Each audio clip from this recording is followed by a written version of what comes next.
So, when let me put God in here. When people stand up and speak up, they're forced to look for permanent solutions to recurring problems. And this became my mantra. Let's look for permanent solutions to recurring problems. It seems so simple, right? But yet, the federal government, under the Stafford Act that gave life to FEMA, gives you money to rebuild. And if you had a home with a zinc top, that's what you have money for, rebuilding the same home with the same zinc top that was blown away by the hurricane. Why isn't it common sense, which is the least common of the senses, to rebuild something in a transformational way so that we don't have to, again, use taxpayers' money to do the same thing over and over again? So people start looking for ways to deal with their problems. There was no water in Puerto Rico because 70% of the population of Puerto Rico receives their water through generators. So people started to become leaders, and you will find leadership in the most unexpected places. That's the fourth thing that a crisis teaches you. It isn't the people that are in the 6 o'clock news that are the leaders. It is the women that make their communities work. And in a very, very machista, macho society as Puerto Rico, all of a sudden women have a different place. Why? Because what is the first thing you need to do in a crisis? You need to eat. And who are the ones that cook? Women. So all of a sudden, they start cooking, and if you don't do what I say, you don't eat. Every time I get on a plane, I buy the largest Hershey bar that I can find with little squares. Why? Because I know that if the plane goes down, the one that has the food will have the power. So if I travel with a friend, I tell them, if the plane goes down and I go off with somebody else, please don't come with me. Because that person's going to help me find the plane and the food that was there, and then they will have to be silenced, and I don't want you to be that person. So we all always are looking for ways of exerting power over one another. We say, no, you're a mother, you wake up Saturday or Sunday. You're a father, you wake up Saturday and Sunday. Your children, and you ask your children, what do you want for breakfast? Scrambled eggs. Well, I'm making fried eggs. Then why do you ask them? And that's what government does. We ask people what they want, what they need, and then we say we know better. Sometimes if we would really ask them what they wanted, what they needed, and worked with them to make sure that the goals were achievable and not confrontational, things would be a lot different. Let me very quickly talk to you about the women of Torres de Francia. This is some women I met on the street on a very large housing project in Puerto Rico. They caught me on the street and they said, Mayor, we need you to go and help us. We're doing as much as we can. And they ended up feeding 600 families. Every 3 days, the municipal government would go over and give them all of the supplies they needed, but they began by exercising their power in the neighborhood and getting everything that they could and doing a community kitchen. After that, we modeled 26 more community kitchens, all led by women, usually very old women. Another thing that you learn in a crisis is that the idea of an elder becomes very important, and cultural relevancy is quite important. Now, I'm going to show you what FEMA thought was food and what the women of Torres de Francia, with the help of the municipality, thought was food. That's a bad snack for a child in the United States, but that's what FEMA thought was food. And the interesting thing is, if you look at, there's a fork and a knife and a little napkin that included salt and pepper. So I don't know who got that contract, but certainly that was not relevant, most of it. And the beef jerky was signed as an entree in the box. That was the entree.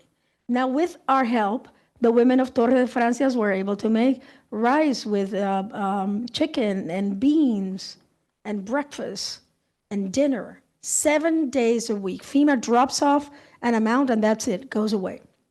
The other thing that you learn from a crisis is that whatever supply chain of aid you're going to put through has to be sustainable, has to be robust, and has to be applicable and culturally significant to the people that you're giving it to. 2 minutes. Now, collaboration increases power. It doesn't take away from power. Most politicians think that the most power you give to the people, as if it was not from the people, the most power you would lose. I beg to differ. What we started doing is we said these are the 21 communities in San Juan that were the worst hit. We only could address 7 while I was mayor. By the way, all of the crises that I talked about were crises that happened on my second term, 4 years, all of that. So we started doing these, what we call community leadership response centers. They were all solar power. If there's anybody from the solar power organization here, God bless you. They were all solar powered. They had a small place where people can take care of their injuries. We train people to take care of minor injuries. They have their own CV radio that they could themselves call the municipal 911. There was no need for there to be an interaction. So it was direct contact that they had. They had these little plugins because if you are lucky enough that your cell phone works, you have to plug it in. So you have nowhere to plug it in. And these were the women that ran it. This, the one that's at the top, it's the oldest one. She's the one that got all of them together. So now, what is the most important thing? If you don't hear anything I said today and you don't remember anything I have said, it's about people. Crises are about people. They're not about forms or about processes. We have to think about how we want to react in a crisis in order to provide those permanent solutions to recurring problems. If you're building a building in this district, you have to make sure that you take into account that some very strong winds could come in through there. But it also has to reflect the values of who you are. Our value is to save lives. 3,000 Puerto Ricans did not open their eyes today. 3,000. Close to 2,000 people did not open their eyes today because of what happened in Sandy. Close to that amount, even more, what happened in Katrina. 1 million people in Bangladesh. Who knows how many in Gaza today? It is about people. And I guarantee you, it isn't the smiles and the hugs that you get from the ones that you save. It is that you will always hope in your life, if you don't do the best you can, that the ones that you didn't get to, the ones that died waiting for help, the ones that died because nobody gave enough money to implement the permanent solutions to the recurring problems, know that you could not get to them, not that you did not want to get to them. That is the worst feeling you will ever have and carry in your life. I know it because I carry it with me every day. This is why I do this, because of those 3,000, because I don't want one more life to be added to the list of people that died, because as a collective, we couldn't do what we had to do to make things better. So thank you very much.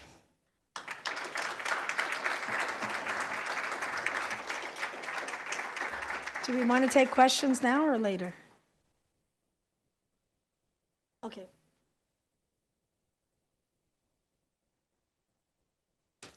Thank you, Julian. That was very powerful, and a lot of lessons that we've, thank you for sharing all those lessons with us as we move forward. Our next speaker, who is joining us virtually, is Andronika Morris. Andronika is the Executive Director of Housing NOLA, a 10-year public-private partnership working to end New Orleans affordable housing crisis.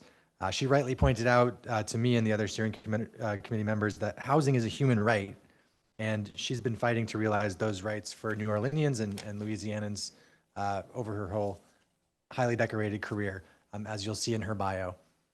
After Hurricane Katrina, she implemented programs that helped hundreds of people buy their first homes, secured over $100 million in housing subsidies, and provided services for thousands of struggling households that were recovering from the hurricane's impacts. And Andronika also has some New England ties with a graduate degree and a recent Alumni Sustainability Award from UNH. So Andronika, please.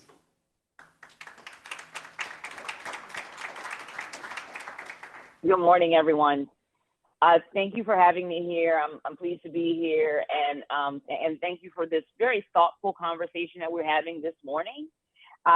One of the things that the organizers talked to me about and talked to all of us about, and I think that you're going to hear that continually throughout this morning's presentation, is how do we react to these challenges in a way that is respectful, that's impactful, and that seeks to not simply accept the inevitability of these disasters, but make sure that our communities are actually stronger for it. In New Orleans, we have come to resent the concept of New Orleanians and Louisianians being resilient. That's quite the compliment that has been paid to the people of Louisiana over the last few years, saying, because, hey, y'all are so resilient and you all are recovering from this. We now want our communities to be resilient. We don't want to be resilient anymore. And that's been a part of the work as we have shifted in the last few years under the 10-year plan for housing NOLA, and we've expanded to create a triad of organizations called Put Housing First to guarantee housing for all in New Orleans first and across Louisiana and hopefully across the rest of the country as we move forward, because we think that that's the only way that this can move forward. Next slide. Just want to recap for you all and remind you all, as Mayor Cruz did, little bit background information about New Orleans. Over 300 years old. We celebrated our tricentennial in 2018. So we're older than America. Next slide. And the devastation and the significance of Hurricane Katrina. That's a shot from space of Katrina before she made landfall in Mississippi, is where she officially made landfall. Next slide. We talk about Katrina as being the mother of the modern disaster era. And one of the things that is so painful to hear, particularly as I hear Mayor Cruz share her story about the two hurricanes that hit Puerto Rico those years ago, that unfortunately, we haven't learned the damn thing. Unfortunately, as a country, and as putting forward systems that would respond to these disasters. Because if so, what happened in Puerto Rico would not have happened. It eerily mirrors what happened during Katrina. Next slide. And so we need to learn different. Next slide. We need to do better. And many of you may remember these images, but it's important for us to remind everybody, next slide, about what happened in those fateful days and what the city looked like afterwards, after the waters receded, because it's been 18 years. It's 18 years, and there's been disaster after catastrophe after crisis that has swept this country, and that's what I mean by we haven't unfortunately learned a damn thing. Next slide. To Mayor Cruz's point, the people are what matters. So after Katrina, like what's continuing to happen in Puerto Rico and in Texas and Florida and in California and in New York and in New Jersey and all of the places where there have been climate disasters in the last few years. Next slide. People have gotten together to talk about what's necessary, and we did manage to rebuild. We did manage to make investments. Next slide. We did manage to bring people home, reopen schools, but did we truly create a new equitable community? Because that's really the charge. If we want to get to the place where the people aren't simply resilient and our communities are resilient, we have to have communities that can respond to this. Next slide. And unfortunately, we didn't do that.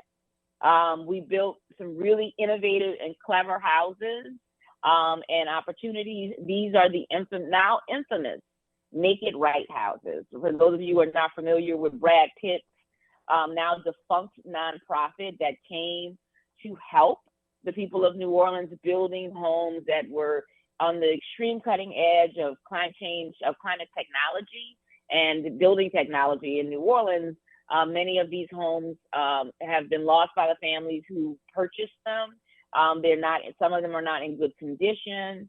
And some of them have even been demolished because despite that innovation, they didn't center the needs of people. Despite their best effort, when you're missing the equity piece, when you don't have cultural capacity, when you don't listen to what people need and help them rebuild it, we end up with these kinds of circumstances. Next slide. So that is what we're doing here in New Orleans now. We have this picture, it's seemingly a nice picture of New Orleans, nice framing and everything like that. But this is a city that still hasn't really responded. The Superdome is back, but as you can see, there's a lot of vacant, empty property, underutilized property. So this is a city that's still down over 100,000, mostly African Americans. It's a city with a 22% vacancy rate. And so that means that we have a lot of room to grow. We have a lot of room for those 100,000, mostly African Americans, to return. Why aren't they coming back? Why can't they make this their home anymore? Next slide. And it's because despite the $50 billion that went into the housing alone, we created over 250,000 housing opportunities, either rehabbing or new construction or providing folks with grants so that they can buy their first home, right? We did all of that.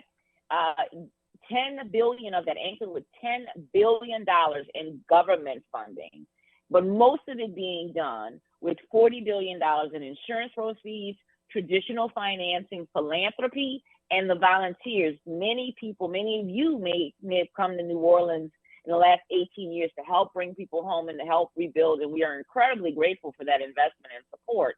But what we are not seeing, what we didn't see, is enough of that investment spent strategically and impactfully. So you had a lot of volunteers helping the most vulnerable people rebuild their homes. And again, we're grateful for that, but we weren't able to take advantage of the kind of building technologies that we saw with the Make It Right housing that we have now with code enforcement.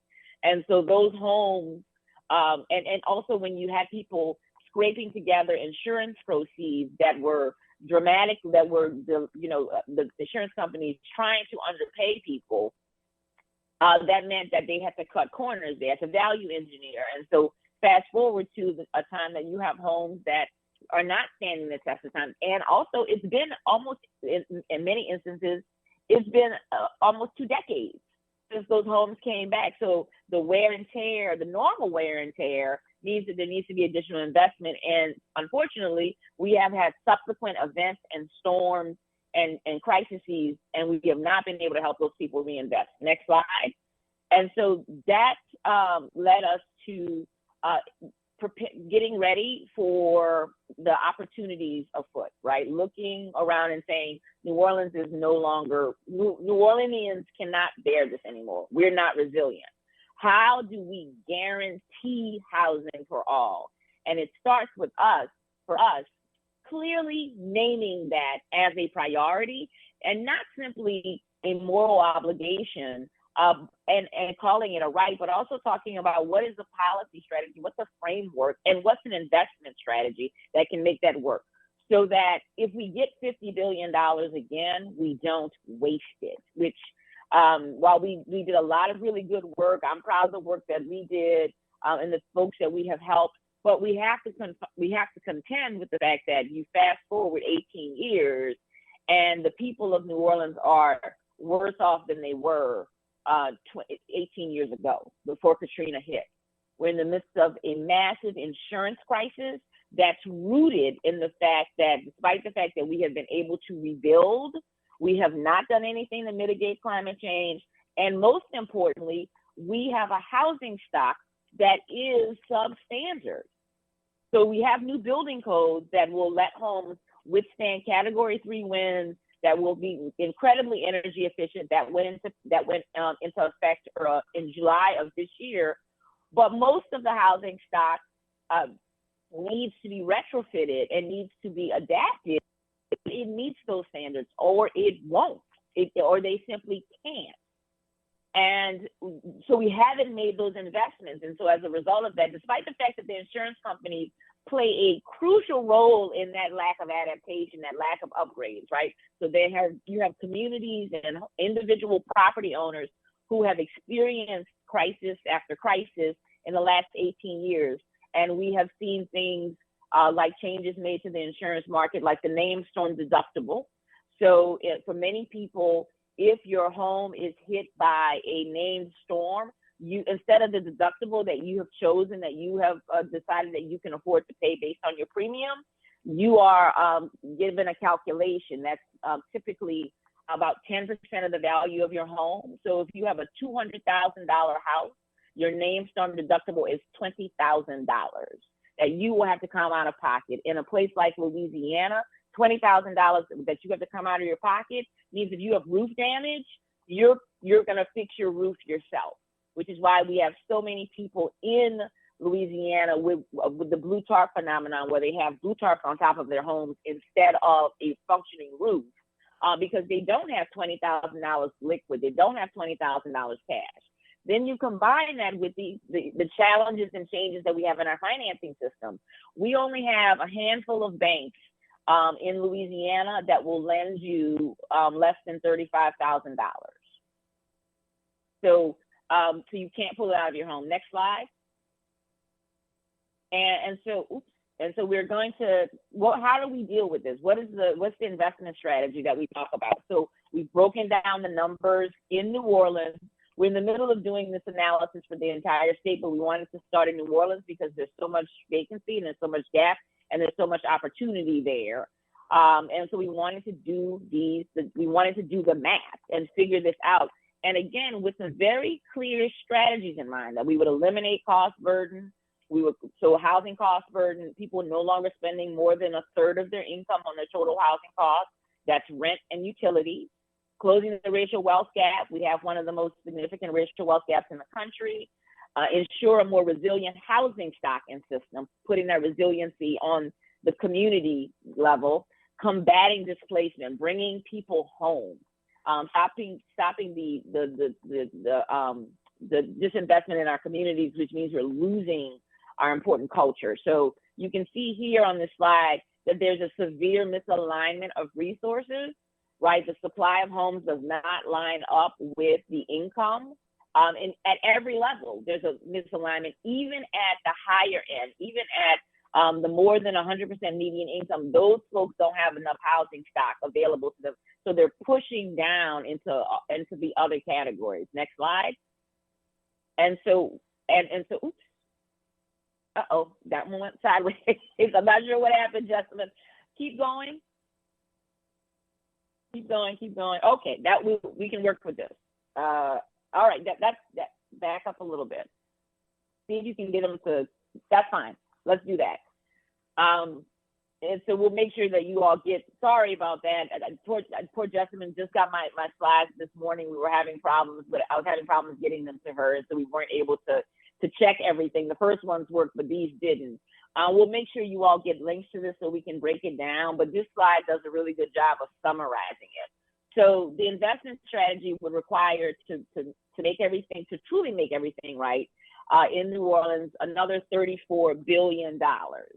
$13 billion in new, that would spur $13 billion in new spending, that putting that money in the hands of the people of New Orleans, they would actually have that available themselves. So this, first and foremost, this is an economic opportunity. We would build 45,000 new affordable energy efficient homes. We have to talk about combating climate change at the same time that we are looking at stabilizing communities that are at ground zero for climate change. So making those homes energy efficient, reducing their carbon footprint, We have analysis that could address about almost 30% of Louisiana's carbon emissions. Obviously, we're Louisiana. This is part of Cancer Alley. We have significant petrochemical investment here that also needs to be addressed.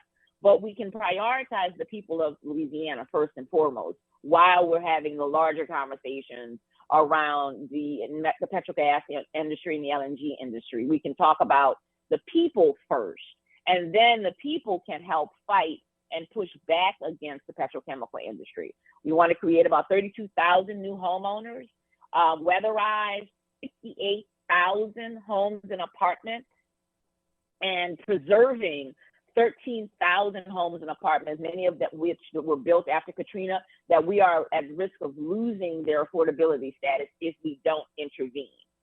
We think that this is a bargain at twice the price of $34 billion. It's less than we spent the 10 years after Katrina, and it's much more disciplined and much more thoughtful, and it includes funding to provide the wraparound services that we talked about earlier. The people of New Orleans, the people of Louisiana, the people of Puerto Rico, the people of New Jersey, the people of California, basically everybody who has been dealing with climate crises or COVID crises are traumatized. And we can't talk about that we can't pretend that there aren't challenges that lead to housing insecurity, that lead to displacement without addressing that trauma. We can't simply say you have to pull yourself up by your bootstraps while you're in the middle of an emotional or mental crisis.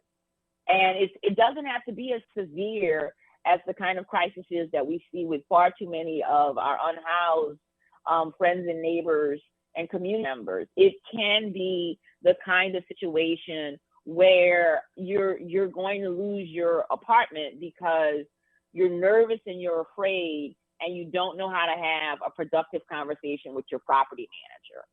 And you feel like you don't have any power in that situation. So we know that there needs to be mediators, we need social workers, and we need folks who can provide in-depth wraparound services for the folks who we would seek to help. We also are talking about wraparound services when it talks about if you own an apartment complex or you're trying a small apartment complex or you're trying to work with your own home, you need help talking to a contractor, right? You may own that property. Ownership of that property doesn't make you a building savant, a building technology savant. You need help doing that. So we want to make sure that people are not simply, quote unquote, given these resources and then left to figure it out on their own. So that is what's involved in $34 billion.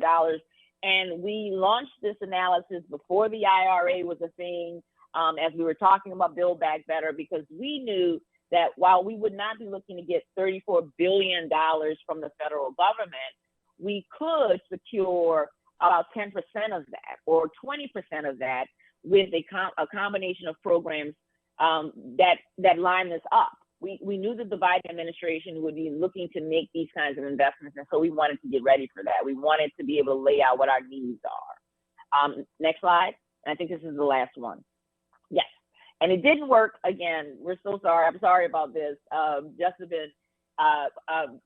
What we had there was a transitioning slide that would basically talk about the fact that, if we displace everyone from New Orleans who makes it cool, will New Orleans be cool? And it ended with that tagline saying we can't replace what we displace. And so we recognize New Orleans' specialness, not just to the country, but to its people. And we believe that our communities can provide high quality, safe, and accessible housing that is affordable at all levels across Louisiana. And we think that we have to create investment strategies that will do exactly that.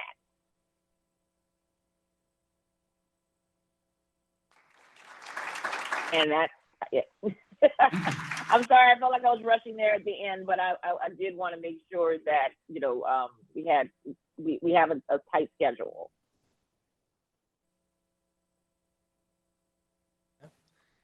Thank you so much, Andronika. That was really impressive to see how you've turned around and strategized about avoiding the next crisis and really doing it in a smart way. any questions? I'm going to take one from the online audience and one in person.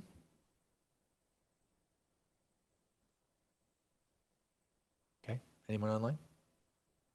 None? Oh, question over here.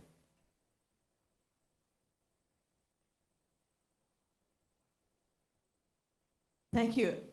I wonder how successful you've been able to be using the federal funding. Has that been available? Has that been in the right format? And I'm Julie Wormsley. So hi, Julie, good morning. Those dollars are coming down. So when we look at the federal investment, that 10 to 20% that we're looking at federal investment, we're looking at a number of sources. Number one, there have been a number of disasters in Louisiana and in New Orleans as recently as 2 years ago. Hurricane Ida, Hurricane Zeta, and a number in between there. So we're looking at those disaster CDBG funds that has been slowly appropriated, and we've been working with national partners to do things like making sure that CDBG VR is actually expanding a pot of appropriation. And we are also working, when those dollars come down to the state level, working to advocate and making sure that community members make comments and that state and local officials design programs that work. And that's been a challenge, right? Making sure that cycle is correct, that the federal appropriation happens, that there are appropriate guardrails on it, and then the dollars are deployed in a way that really meet the needs at a local level. We're also still looking at leftover COVID dollars, making sure that those funds which have been easier to use, the housing dollars, the federal government put some really good strategies together. But again, that local state component, and that's why we've pivoted to a significant advocacy strategy to make sure that community knows that the dollars are available and they are making their voices heard. And so that's starting to happen. And now, we were part of some significant applications to the federal government under the first IRA funds, and we're waiting to see how the dollars are coming. We're getting some solar for all dollars, we suspect. We'd like to see those go into upgrading the roofing system so that the new fortified roofing standards, which, as I said earlier, will guarantee that a home will hold together under Category 3 storm. So if you have a home that's currently damaged, and they need to upgrade their roof, we need to make sure that those folks, particularly low to moderate income people, actually get access to that roofing system, and we need to have it done at scale. Unfortunately, what we're seeing with the first few dollars coming out that way, and we're working very hard to change that, is a fairly traditional kind of tax credit incentive, which prioritizes the wealthy and the upper middle class. If you have the money at hand, you get a credit or you'll get a partial grant, a reduction in cost. That's not going to create a market. That's not going to create the kind of overall cost savings that we need. So the buckets are starting to appear. The devil is, as you can no doubt guess, is in the details. But we're ready because we have the data and we have the need, and we can show that, for example, with the Justice $40, almost 80% of every category that we have identified is a low to moderate income or minority community member. So it lines up perfectly with the Biden-Harris administration's priorities. We've got to get the money deployed from the federal to the local, and then we've got to get local to actually invest it in those people and in their homes. Thank you so much. We wish you in the city and the state good luck in pursuing those dollars, and hopefully your Congress people will also support those types of appropriations in the future. So, well, sorry, no, yeah, it's okay. It's okay. You don't have to say anything. It's okay. No, I don't have a problem saying anything about it because I got to apologize for, our congressional delegation, apologizing in advance for Speaker Johnson, and retroactive apologies for Senator Kennedy. We are pushing them. We are pushing them because they haven't done, the Louisiana delegation has not done a good job securing these dollars. There's an election coming up this year. We're going to make sure that they understand that they need to, no matter what power that they have, manage to scrape together, they're ultimately accountable to the people of Louisiana in order to keep those jobs. Yes, thank you.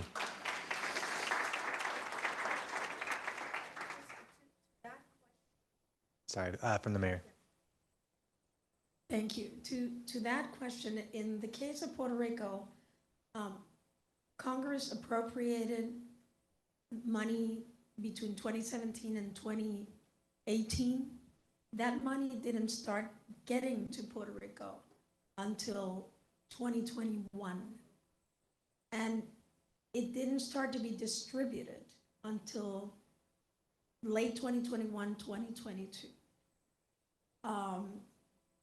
As they know in New Orleans, and we know, and like I think you said it properly, not much, we haven't learned anything, or not much, is that when partisan politics gets in the way in a crisis, people die. People die, simply put, and they will never be able to, those that are left are never able to really have a life that can be productive. And then society will blame them for not being productive. And unfortunately, in most crises, it is Native Americans, brown and black people, and also white people who don't make a lot of money, low income people.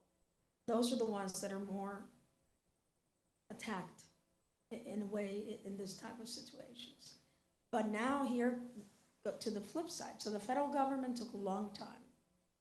$9 billion are in Puerto Rico right now sitting to not rebuild, not transform the electrical grid.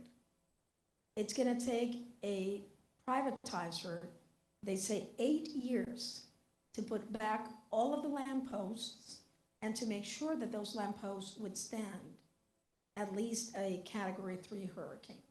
8 years, so there'll be other hurricanes that will be coming. And the other thing is that of that 900 billion, only about 9 billion, I'm sorry, only 500 million have been used by now. So that's on us, right? So you cannot always blame others. You have to look at yourself and say, why aren't we capable of doing what we're supposed to do? And a lot of things have to do with people power. I'm sure you don't have enough electricians, as we don't. You don't have enough people to do the construction work. So one of the things that we're asking for, which the governor of Massachusetts is asking for, is to increase the number of visas that are allowed for people to come from outside of the US but go to work in construction. It is expected that the construction in Puerto Rico would take 10 years. I say that's not going to happen. It's going to be 2 generations. Here's what happened in Katrina, right? 2 generations before. If things are done right, which, let's see if they're done right. And the other thing, and with this I'll end, which also happens in Katrina, but people are fighting, is that it is huge corporations that come from outside, do what they think is best, and then leave. And in our case in Puerto Rico, they bring the workers with them. So it's the reconstruction itself is not used to provide for the basis of a transformation of the economy. And so that people make money and depend less on government aid to be able to live. But politicians like people to need money from them, so then they can say, I gave you X number of dollars. Well, when those dollars are over, then you don't have any. So that's why it's important to develop the economy as you're moving forward after a crisis. Thank you so much. We really appreciate you joining us, and hopefully you'll stick around. So next, thank you so much, Andronika. Can we get applause?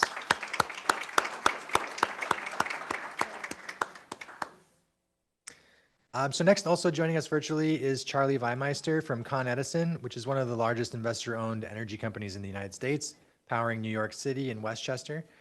Con Ed and its customers experienced significant impacts from Hurricane Sandy, but they've since invested over $1 billion in storm hardening, resulting in a more resilient power system. Charlie's a strategic planner in Con Ed's Climate Risk and Resilience Group. Great that they have that. and was the project manager for the company's first climate vulnerability assessment and implementation plan, and involved in Con Ed's recently released 20-year climate resilience plan. And since I'm mentioning everybody's connections with Boston and New England, I'll just say go Red Sox.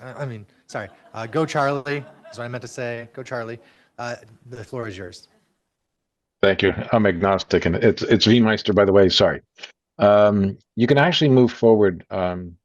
I think I'd want to start with the overview of the company, just to give people a sense. So I'm giving you a different perspective here. We're a delivery system. So as long as there's energy being generated, we're the most reliable in the States, actually, for delivering that to our customers. It's a very dense area that we're serving. It's New York City, the 5 boroughs, and Westchester. Very dense, very diverse. And we've been always trying to make sure that no matter what circumstances, we will try to make sure that power is delivered, because we essentially enable everything that you're trying to do. Without electricity there, most things can't get accomplished. So if you go to the next slide. So this is one of those circumstances that sort of set everybody back on the heels to understand what could happen with climate change. Superstorm Sandy, Hurricane Sandy, if you want to call it that, was a very unique circumstance that just went past everybody's expectations of criteria for protections. And as it was, like we were planned up to 13 feet of flood level. This went to 14 feet, just that 1 foot, well beyond any normal expectation, well beyond the industry standards. So we lost a lot of power because of flooding. We actually lost the substation. This is why you see all of Lower Manhattan out of service, except for the Battery Park, where they actually had a generator to supplement. So that woke everybody up, because even though as we recovered from this event, our customers in that area, they still had a lot of damage that took a while for them to actually recover from. A lot of people had their boilers in the basement. Those boilers were flooded, and it took them days and weeks to get that stuff cleared and rerunning. So that woke up everybody to what impact climate change can do. So next slide. So this is our journey. So the storm hardening after Sandy was really the start of it all. And this is where we actually worked with a collaborative, a bunch of our customer base, the city, different environmental organizations, the collaborative, to take a look at how do we build back better. We've always built back better in past events, but here we recognize for the first time, future events are going to be different. So we needed to build back not only to withstand what we saw after Sandy, but also anticipate what might come in the future. And that created the opportunity for us now, with the cooperation of our Public Service Commission and with our customer base, to take a look at, well, what does climate project going forward, so that we can start to anticipate, not just rebuild, put a wall up, which we did. We put walls up to make sure that we will never have storm surge impact a substation again. But we also made sure that in some cases, we built those walls in a way that they could be extended if what was being talked about as future sea level rise could come about. We might be able to adjust this later. Part of the reason we didn't do that full wall initially is very high cost. So we're trying to make sure that we're not overburdening any of our customers, all of our customers, by too much investment too soon. So the study that we did from 2017 to 29, that was my first opportunity to really get involved with climate change, gave us a projections from the current models at that time on what we can expect in the different areas that were of most concern for us. And then,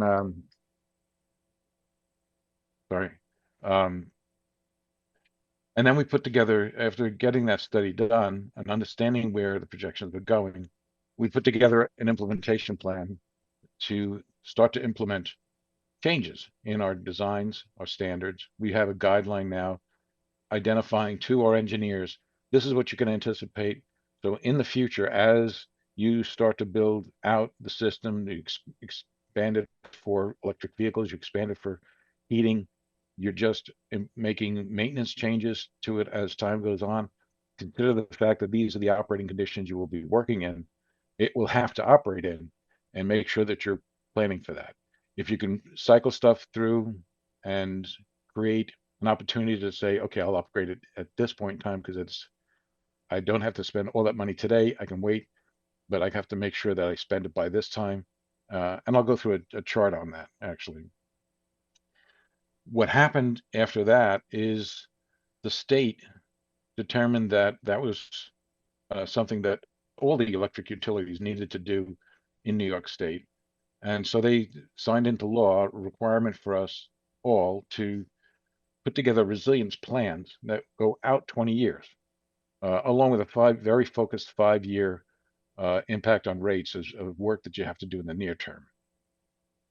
So all 6 utilities in New York State had to do this. This was our second go round to do another study. And we had new models now that were being data was being provided to us from the state that helped us to start to look at what these new futures would be. If you go to the next slide. So these are the areas that are most concerned to us: temperature, which in our first study opened our eyes to not only is it flooding an issue, but also temperature. As temperature rises, it starts to have impacts on our equipment. So we had to pay attention to that. Obviously, precipitation and inland flooding. As temperatures go up, more moisture is held in the atmosphere. But when it rains, it doesn't just drizzle. It's a deluge. That's going to be the projections in the future, that because it's holding so much moisture, when it does release it, it releases it. And you see that with the 1,000-year rain deluge, 7 inches of rain in several hours at West Point. And with that, there were 3 other areas where they had the equivalent of a 100-year deluge rain. So you're starting to see the actual effects that the projections are saying will happen. Extreme events, always hard to determine. Things like, high winds, hurricanes, they anticipate that most of the work will come, most of the hurricanes, there won't be that many more, but when they do occur, they're probably going to be more intense. And because they're going to be more intense, they will have the ability to go further north and possibly come up to us. So where we might have been looking at Cat 2 hurricanes, the potential for Cat 2 plus, maybe Cat 3 to reach our area is getting more likely in the future. And in sea level rise, we had projections going forward that we had to work with that adjusted what we had done at Sandy. We started to get more information on what the projections would actually be, so that we had to make adjustments to how we're going to plan for that. If you go to the next slide. So throughout this process, it was very important for us to stay informed, because we needed to know not just what we had to do to our equipment, but also we had to understand and get feedback from our stakeholders, our customers. And that included the Environmental Defense Fund. It included the MTA, the Transit Authority. It included consumer advocates. We had a bunch of about 50 individuals in our external working group that worked with us so that we would keep them informed of what we were looking at, what impacts we expected, what solutions we were thinking of putting in place, and getting feedback from them if that worked for them. And understanding most of the time, the focus is on, well, how much is this going to cost and when do you have to start to spend it? But we also had our internal resources. We had the climate science coming in from outside sources. We were always not just focused on one modeling company, but we would actually look out to different studies to see what other information we can pull together, because not much of this climate change could be quantified for us, saying that you will exactly see this. It's always projections. And then when you get to something like a hurricane, the highly qualified statement that you get. So then you have to sort of work your way through how do you react to that? How do you anticipate that? And if you can hold off or not to newer information as it comes about. If you go to the next slide. So these are the areas. So that said, Sandy opened us up mostly to flooding, but we also had heavy wind impacts. But heat became something that we really hadn't really thought about as much on the first study. Well, we at Sandy, the first study opened up our eyes. You know, you're starting to see there's actually impacts to the operating conditions for our transformers.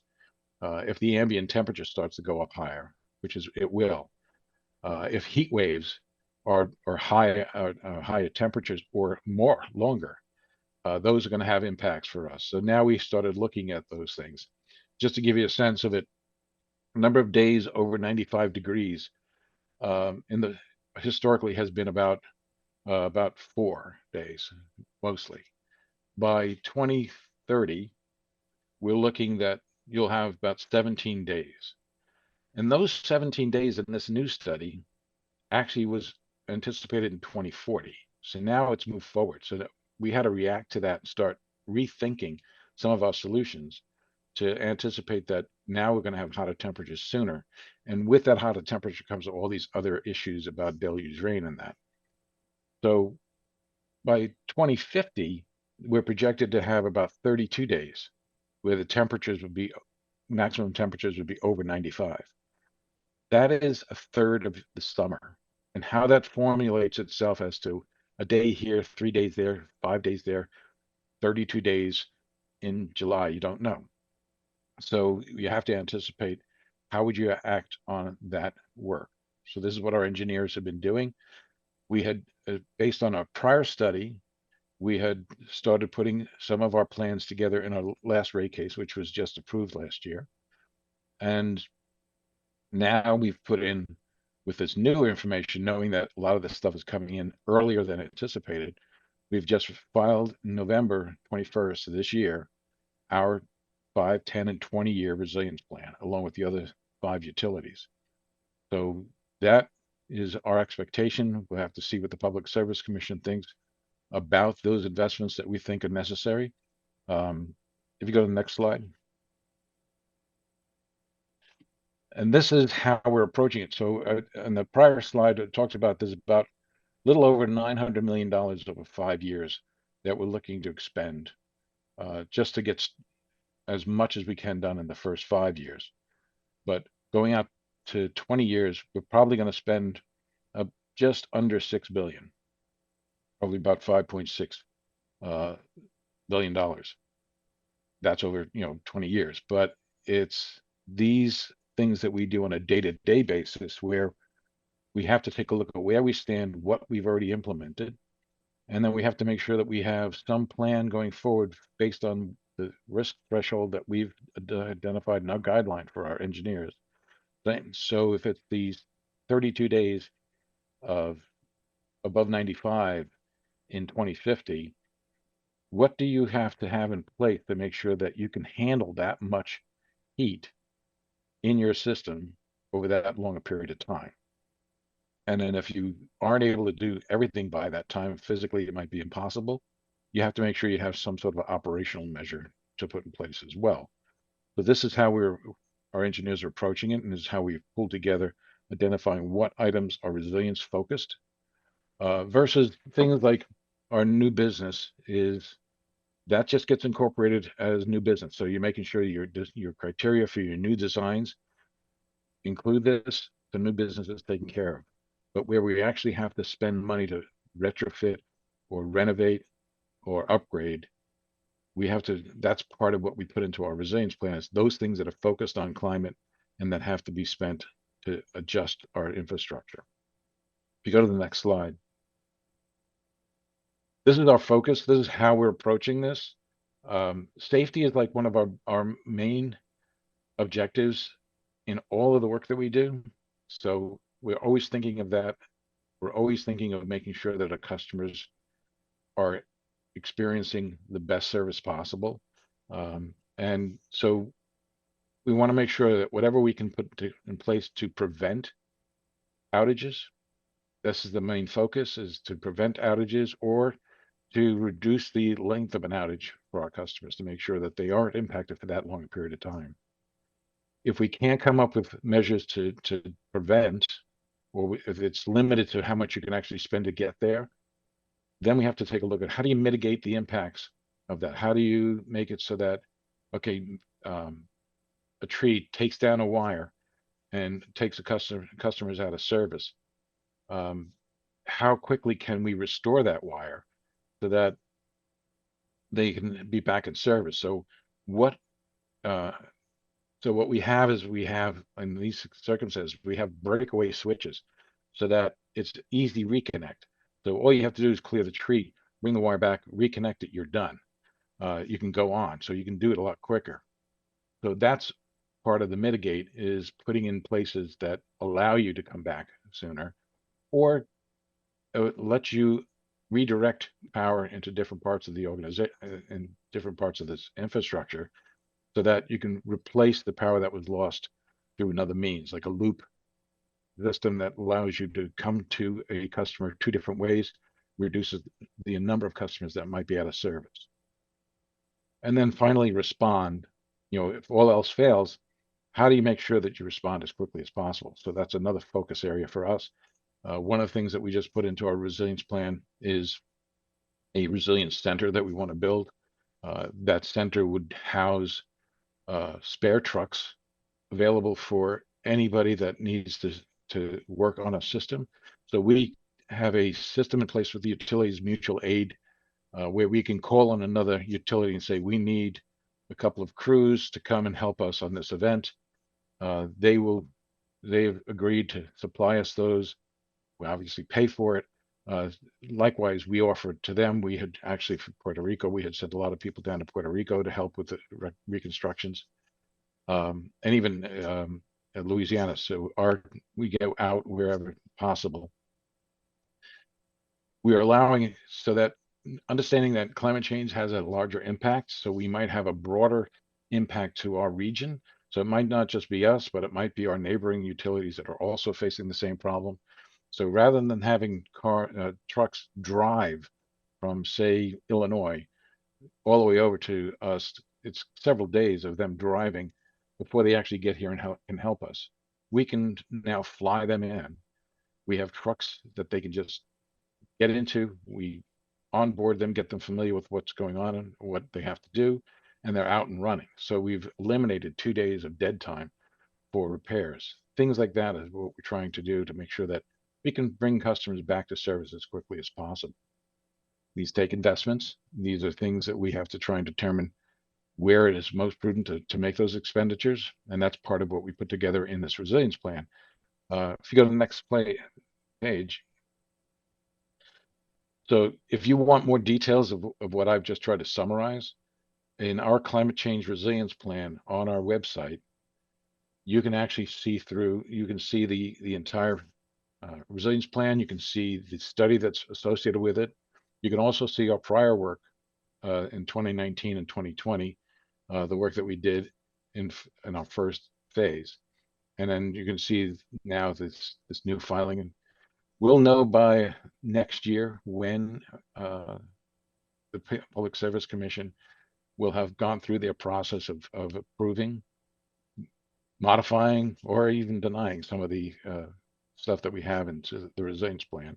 And then in 2025, we're going to start to go forward and do these things. It's not that we're not doing stuff now. Past rate case, we put in some resilience efforts, which we're working on right now. But now we know that there's a couple of other things we have to start doing sooner because of that temperature coming in earlier. I think that's it for me. Hopefully, if there's questions, be glad to answer any.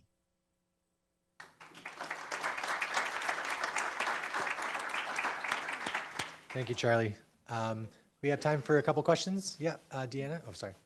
Please introduce yourself before speaking your question. Hi, I'm Deanna from Conservation Law Foundation.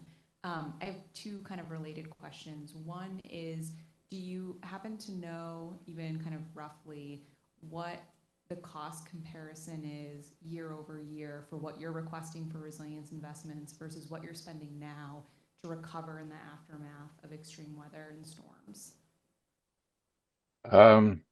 Yeah, well, I guess Sandy's a good example. You know, we had to spend over $1 billion um, for us to recover from Sandy. We're looking here now at spending about $1 billion, you know, short of $1 billion over 5 years to prevent any of those events from happening. And we have smaller events that, you know, have costs. So our objective is to reduce the outage time and the outage costs, but it's hard for me to pull a definite number together. No, that's helpful. And I guess my second related question is knowing, I think what we all know, that proactively investing in the long run will be cheaper than trying to recover, but also acknowledging that the costs that you need to recover in order to make those investments are falling on your ratepayers. How are you thinking about scaling those costs for low and moderate income households who are increasingly burdened by electricity rates and other utility costs? Yeah, well, our rate structures do account for low and moderate income customers. We take into account for customers with medical issues and concerns. So we do have a rate structure to try and level that. And I should have mentioned it as part of this resilience plan. We are considering equity. So we are taking a look at, you know, how can we adjust where we start spending our money first. And it's a little difficult because the disadvantaged communities in our area just recently been refined. There's like 45 criteria establishing what they are. And we also have, as part of most of our system, good 60% of our system is a network system. And each network covers an area and can incorporate DAC equipment, DAC areas plus, you know, well off people. We have determined that each of our networks probably cover about 40% DAC. So any work we do in a network to make sure that network is resilient serves everybody. So what we're trying to do is to see if there's segments within those networks that maybe we can make some improvements on. Where we have overhead systems, we're taking a look at undergrounding some of those systems. And in our criteria, we've identified first, those people are being impacted most often. That seems, for some reason, because of the configuration there, the number of trees, they're having more outages than anybody else. So we take a look at that first, but we're also factoring in, is this a DAC community? That will put them up higher on the list of, you know, we need to underground that area sooner. So we're using it as part of our investment strategy. And we actually have an environmental justice group that's working through how the company can address this going forward in a more formal manner. Thank you for that detailed response. We really appreciate it. Is there one online, or we don't have time? We're good. Any one other in the Yep, Wayne, please go ahead.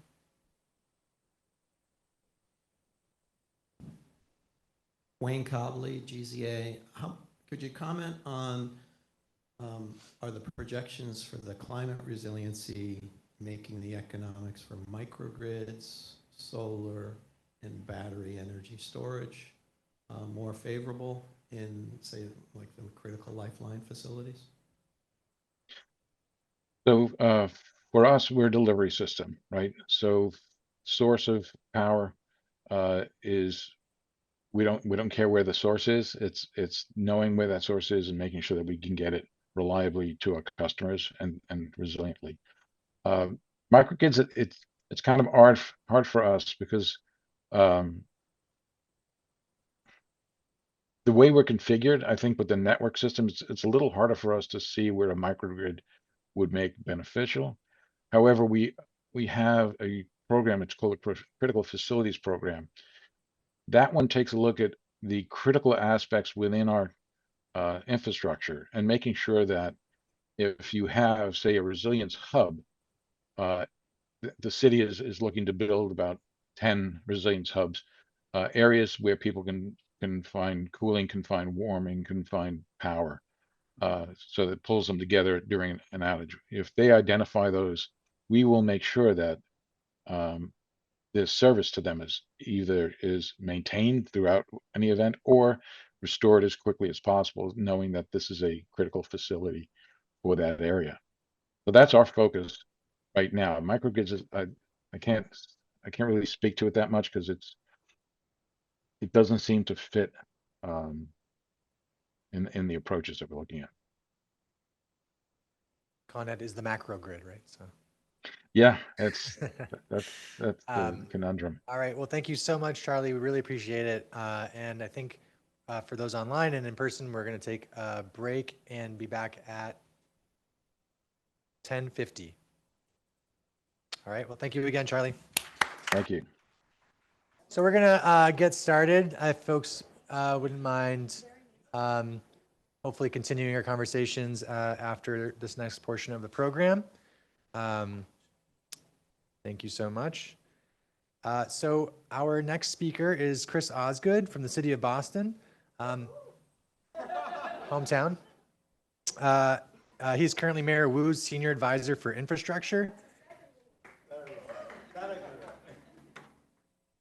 And was Mayor Walsh's chief of streets during the heyday of the COVID-19 pandemic. COVID is the most recent disaster that Boston has experienced, and we're looking forward to learning from Chris about how COVID catalyzed changes in the city and also how that informs our pursuit of climate adaptation. So thanks, Chris. Thank you so much, Nasser, and thank you for the introduction, and thank you also for your partnership on a lot of things here in the city of Boston. It's greatly appreciated. Sorry for automatically advancing, I guess, one of the slides. And really thank you to Jessamine, to Rebecca, to John, to Julie for bringing us all together. And thank you to all of you. You are all doing incredibly important work in your communities every single day. And just I'm thrilled to be a part of this conversation. As Nasser said, I'm going to talk a little bit about COVID-19 and the city's response on its streets during sort of the 2020 and 2021 era. And just to sort of note, while that was an important part of the city's overall efforts in response to COVID-19, it's just a thin slice of the administration's efforts. And really the critical efforts during our response to that pandemic were and are and remain sort of the heroic efforts by our public health community and by our first responders. And just to note that while we may be past the height of the COVID-19 pandemic, it's obviously still impacting individuals in our communities across our city and beyond. As we were focused on our work on the streets. I don't know if Jessamine, it's possible to. All right. Well, that's fine. So as you will see, the work was really sort of informed by three big prompts, or three big sort of focus areas. One was to respond, the second was to recover, and the third was to think about how we as the city of Boston thrive. And that in that framing, thank you so much. In that framing, sort of the response is sort of pretty clear, straightforward. How do we as a city think about responding to the immediate needs of our residents during what for many of us was a very unprecedented crisis? Second, and just as important, is thinking about what does recovery then look like? How do we think about the work that we need to do as a city, not to actually return to the way in which Boston was before, but to actually recover and become a stronger city as a result so that more of our residents can thrive? And that work sort of initially really focused straightforward on the response side. Here's three quick examples of that work. How we thought about transforming our roads, how we thought about transforming our programs, and how we thought about redeploying some of our staff to meet some of the urgent needs that were being faced in the city of Boston. On the space side, obviously indoor dining was out, and consequently there was a huge demand for thinking about how what looked like we're doing more pickup in front of restaurants across the city of Boston. So we pulled out a whole bunch of private parking spaces, put in a whole bunch of temporary takeout zones to be able to support our businesses. We also, with the support of a partner, created free Blue Bike passes for hospital staff across the entire, across the network of our Blue Bike program. The Blue Bike program, for those of you who don't know, is our region's bike share program. We also rethought all of our parking enforcement rules around our hospitals, making it easier for hospital staff to be able to actually drive to hospitals so they can get to their shifts on time, or after a long shift, be able to get home in a timely manner. And then third, the COVID-19 pandemic, as so many of you know, both underscored and exacerbated the significant food insecurity that exists in the city of Boston. So thought about how to redeploy our staff to be able to make sure that we were expanding food access for the city at the time. This was sort of a lot of the quick response related work, but most of what I wanted to focus on were these three things. How we thought about expanding outdoor dining, how we thought about supporting transit, and how we did work to accelerate road safety. On that first category of work around expanding outdoor dining, the restaurant industry is a critical industry here in the city of Boston. Prior to the pandemic, there were over 65,000 employees in that industry. A number of those employees are fairly economically at risk, with a majority of them making under 300% of the poverty level. It was also, as you all know, a very impacted industry by the COVID-19 pandemic. By the fall of 2020, 28% of employees in the restaurant industry had filed for unemployment insurance, which was the highest of any industry here in Boston. So helping the restaurant industry was really critical. And if you couldn't do indoor dining, sort of obviously outdoor dining became the focus. Outdoor dining is something which the city has long supported and long tried to help restaurants do. But the process that we had in place at the time was cumbersome. It was a process that required restaurants to lean on engineers and lawyers, folks that most restaurants don't simply have on staff. It was a very expensive process, cost $5,000 to $10,000 just to be able to go through the licensing process, and a very time-consuming one. We went through, often sort of an outdoor dining license would take minimum of 6 months to be able to go through. We did not have 6 months to do this work. So we had a huge interest in figuring out how do we actually accelerate the outdoor dining to be able to support our restaurant industry. And with a lot of support actually from the state and our partners at Beacon Hill, and a lot of clear direction within City Hall, we actually quickly formed a sort of a cross-administration group to really think about how do we radically change the experience of applying for an outdoor dining license and being able to do outdoor dining in our city. We waived all the fees. We basically created clear standards for what a template outdoor dining space could look like. We bought tons of water-filled jersey barriers to be able to provide to restaurants to help frame out what an outdoor dining space could look like. And we cut that 6-month process to 1 month, which meant that by the end of 2020, we went from a city that had dozens or maybe scores of restaurants with outdoor dining establishments to over 500 licensed outdoor dining establishments here in our city. And really importantly, of those 500 outdoor dining license establishments, over 50% of those restaurants were women-owned, minority-owned, immigrant-owned, or veteran-owned. In part, a testament to the diversity of the restaurant sector here within our city, as well as some of the outreach programs that we were intentionally doing as part of that work. So moving forward on sort of expanding outdoor dining was sort of a very critical element, and making that work better for our restaurants was a big piece of some of the initial transformation on our streets, as too was sort of the work to think about how we move people on transit better. Work from home. Oh, thank you so much. Thank you. Maybe I should take this sip. Basically, as folks know, probably many folks in this room, like work from home exploded during the COVID-19 pandemic. It was something which was a choice for many before, but a choice for many more during the course of the pandemic. But being able to work from home is a choice that many of our people in the city of Boston simply cannot make. Work means being sort of at a place of work to be able to do the necessary jobs they got to do every single day. And for many of our residents, that means transit. And folks think of our transit system as largely things like the subway and the commuter rail. But the mode that most people are using when they're using transit is actually the bus. There are more people on the bus than on any of the individual lines within the subway system. And as we have been often told by our partners at the state, having great bus service, having reliable bus service that people can rely on is actually a collaboration between the state that runs the transit system and the city that manages the streets. And so we spent a lot of time thinking about how to make the bus work more effectively for those folks who most need to be able to get to work on time. Now, one of the best things that we can do is make sure that in corridors where there's a heavy amount of congestion, we're actually setting aside space to be able to allow those buses and everybody on the bus to be able to more expeditiously get to their destination on time. So we identified some key corridors over the course of 2020 and put in some dedicated bus lanes, including what was at the time New England's first center running dedicated bus lane between Eggleston Square and Hyde Square. And then in 2021, we followed that up with some work which has long been advocated for and we were able to move forward on, which was piloting fare-free buses. We selected one bus route, the 28, which goes from Mattapan Square to Ruggles Station.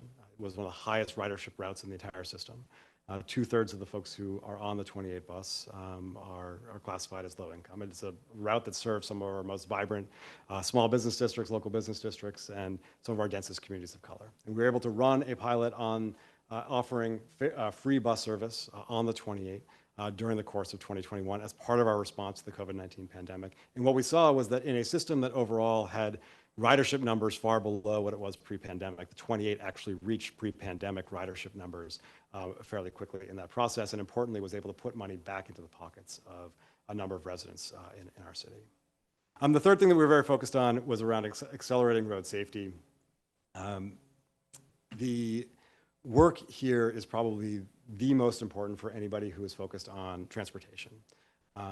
The thing that you're thinking about every single day is how do you reduce crashes and eliminate severe crashes on city streets? Whether you're behind the wheel, on a bike, on foot, this is the most fundamental work.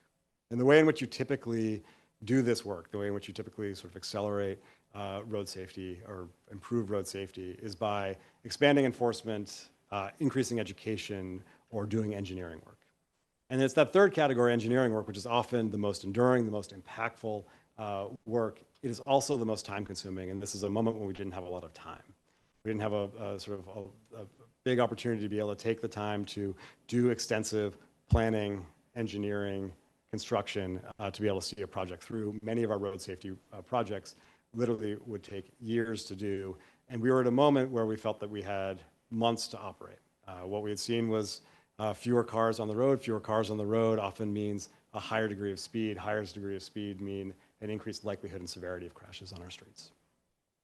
So one of the things which we quickly looked to do is figure out, like, how do we go fast? And one of the areas we wanted to go fast was around something which people were increasingly turning to, which was hopping on a bike.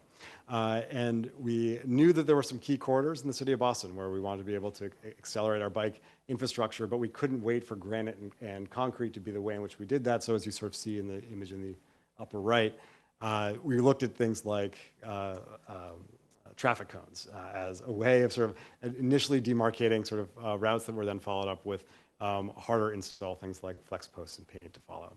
And what we were able to achieve over the course of 2020 is to be able to install 6.5 miles of new bike lanes in the city of Boston, which is roughly on par with what we had done for the multiple years prior to that, all because we were embracing sort of a different way of being able to do design and construction, sort of exercising a quick build approach to some of this critical infrastructure. So taken together, this is a quick snapshot of where we were at the end of 2020. In light gray, if you can see it, sort of some of the locations of the outdoor dining establishments. In red, some of those corridors where we put in dedicated bus lanes. In black, some of the places we had expanded our bike network, particularly with this focus downtown that, as many of you may know, remains today. Really importantly, that work has been simply the start, with great credit to a huge number of folks on the city team, great credit to our Chief of Streets, Yasha Franklin Hodge, and great credit to the mayor.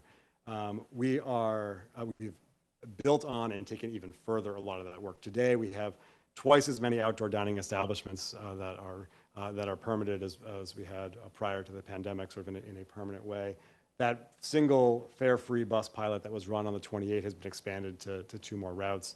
And really importantly, what we've seen is the number of crashes involving pedestrians and cyclists has decreased by 46% since 2015, at a time when the rates across the nation are actually trending in the opposite direction. So we're making real progress on some of the most important things that we were trying to get done, all around sort of supporting our restaurant industry, being able to encourage people to reliably use transit, and be able to ensure some safety on our roadway.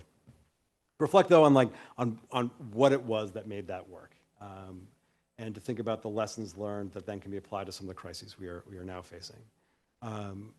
One of the things that was, I think, very important is that we didn't throw out our old plans when March of 2020 started. In fact, we sort of really dove into the plans that we had already developed. What you see on the left is our city's mobility plan, something which we had published actually in 2017. And it was in that plan that we identified those bike corridors, those bus corridors, and some of those early efforts to be able to expand outdoor dining. And what the COVID-19 pandemic allowed us to do was to be able to make progress on those plans by identifying those things that were actually responsive to the needs that residents were facing at that particular time. And it was incredibly important. Again, this was a moment where speed to implementation mattered, And rather than starting fresh with a new plan, the plans we had already allowed us to go faster and allowed us to not just, again, respond, but to actually transform Boston into the sort of city which our residents had already told us they had wanted going into the pandemic. So using the plans we had was sort of really key ingredient. The second was that work to foreground equity. This was instrumental in how we thought about crafting a lot of the outreach and financial support for the outdoor dining work, as well as our selection of the routes to run fare-free pilots on. That it's really important to focus even more during the course of the crisis on how you address the disparities that exist and almost certainly are going to be exacerbated in the crises that you're facing. And the third piece is to think about how you build quickly. And this is something which we are still learning how to do. But there, for good reason, a lot of important projects take time.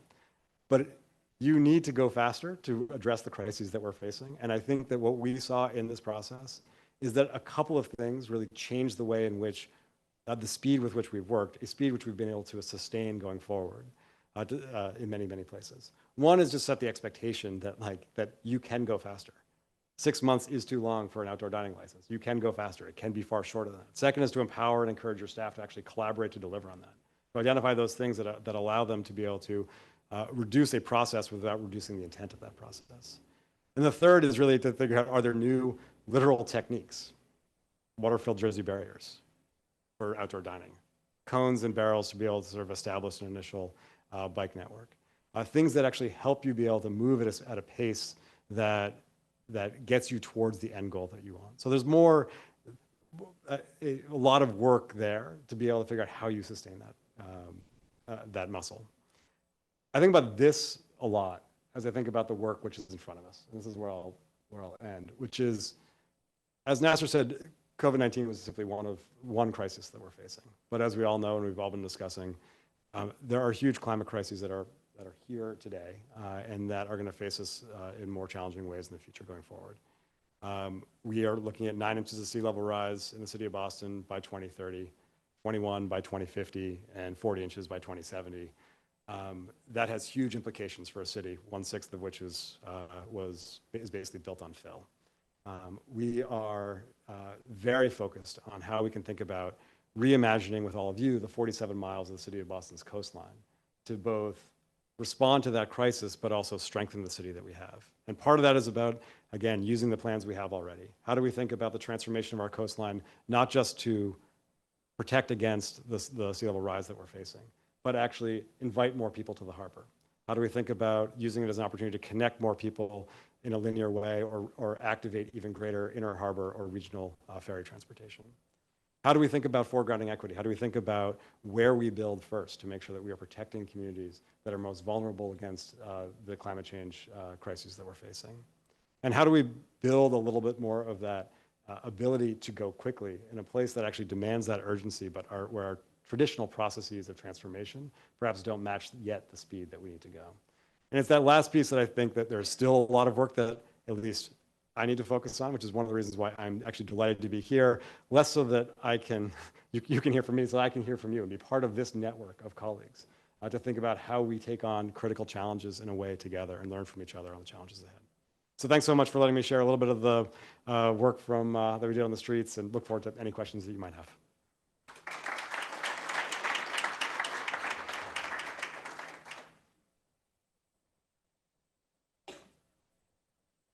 Oh, that's fine. That's fine. There will be a moderated panel up next, so where folks will have an opportunity to ask Chris any follow-up questions about the experience the city has had and what they're planning for going forward. Next, I'd like to welcome Steve Estes Margiassi. He is the Director of Planning and Sustainability at the Massachusetts Water Resource Authority, MWRA. MWRA provides water and wastewater services for Boston and many of the surrounding communities. Steve has led MWRA's climate resiliency planning initiatives for these systems, and he's been at MWRA for 36 years. But today he'll be digging even further into the past to share lessons about how the state has responded, how the state responded to growing water demands as this region urbanized, and also how that might inform some of the lessons and challenges that we need to work on going forward on climate resilience. So yes, I'm going to take a look way back. We're in the way back machine. We're going to take a look way back so that we can look forward to thinking about how we make some changes. So let's see. Always have to start with the map. I love maps. We're the wholesale water supplier to the metropolitan Boston area. Long history of a succession of agencies. 3 major supplies supply the Boston area: Wachusett, the Ware River, and what I'll be talking about mostly, the 412 billion gallon Quabbin Reservoir. As we think about climate change, I always start right from here. Our customers need to be able to do this. They want to be able to drink with confidence. I hope you are here today.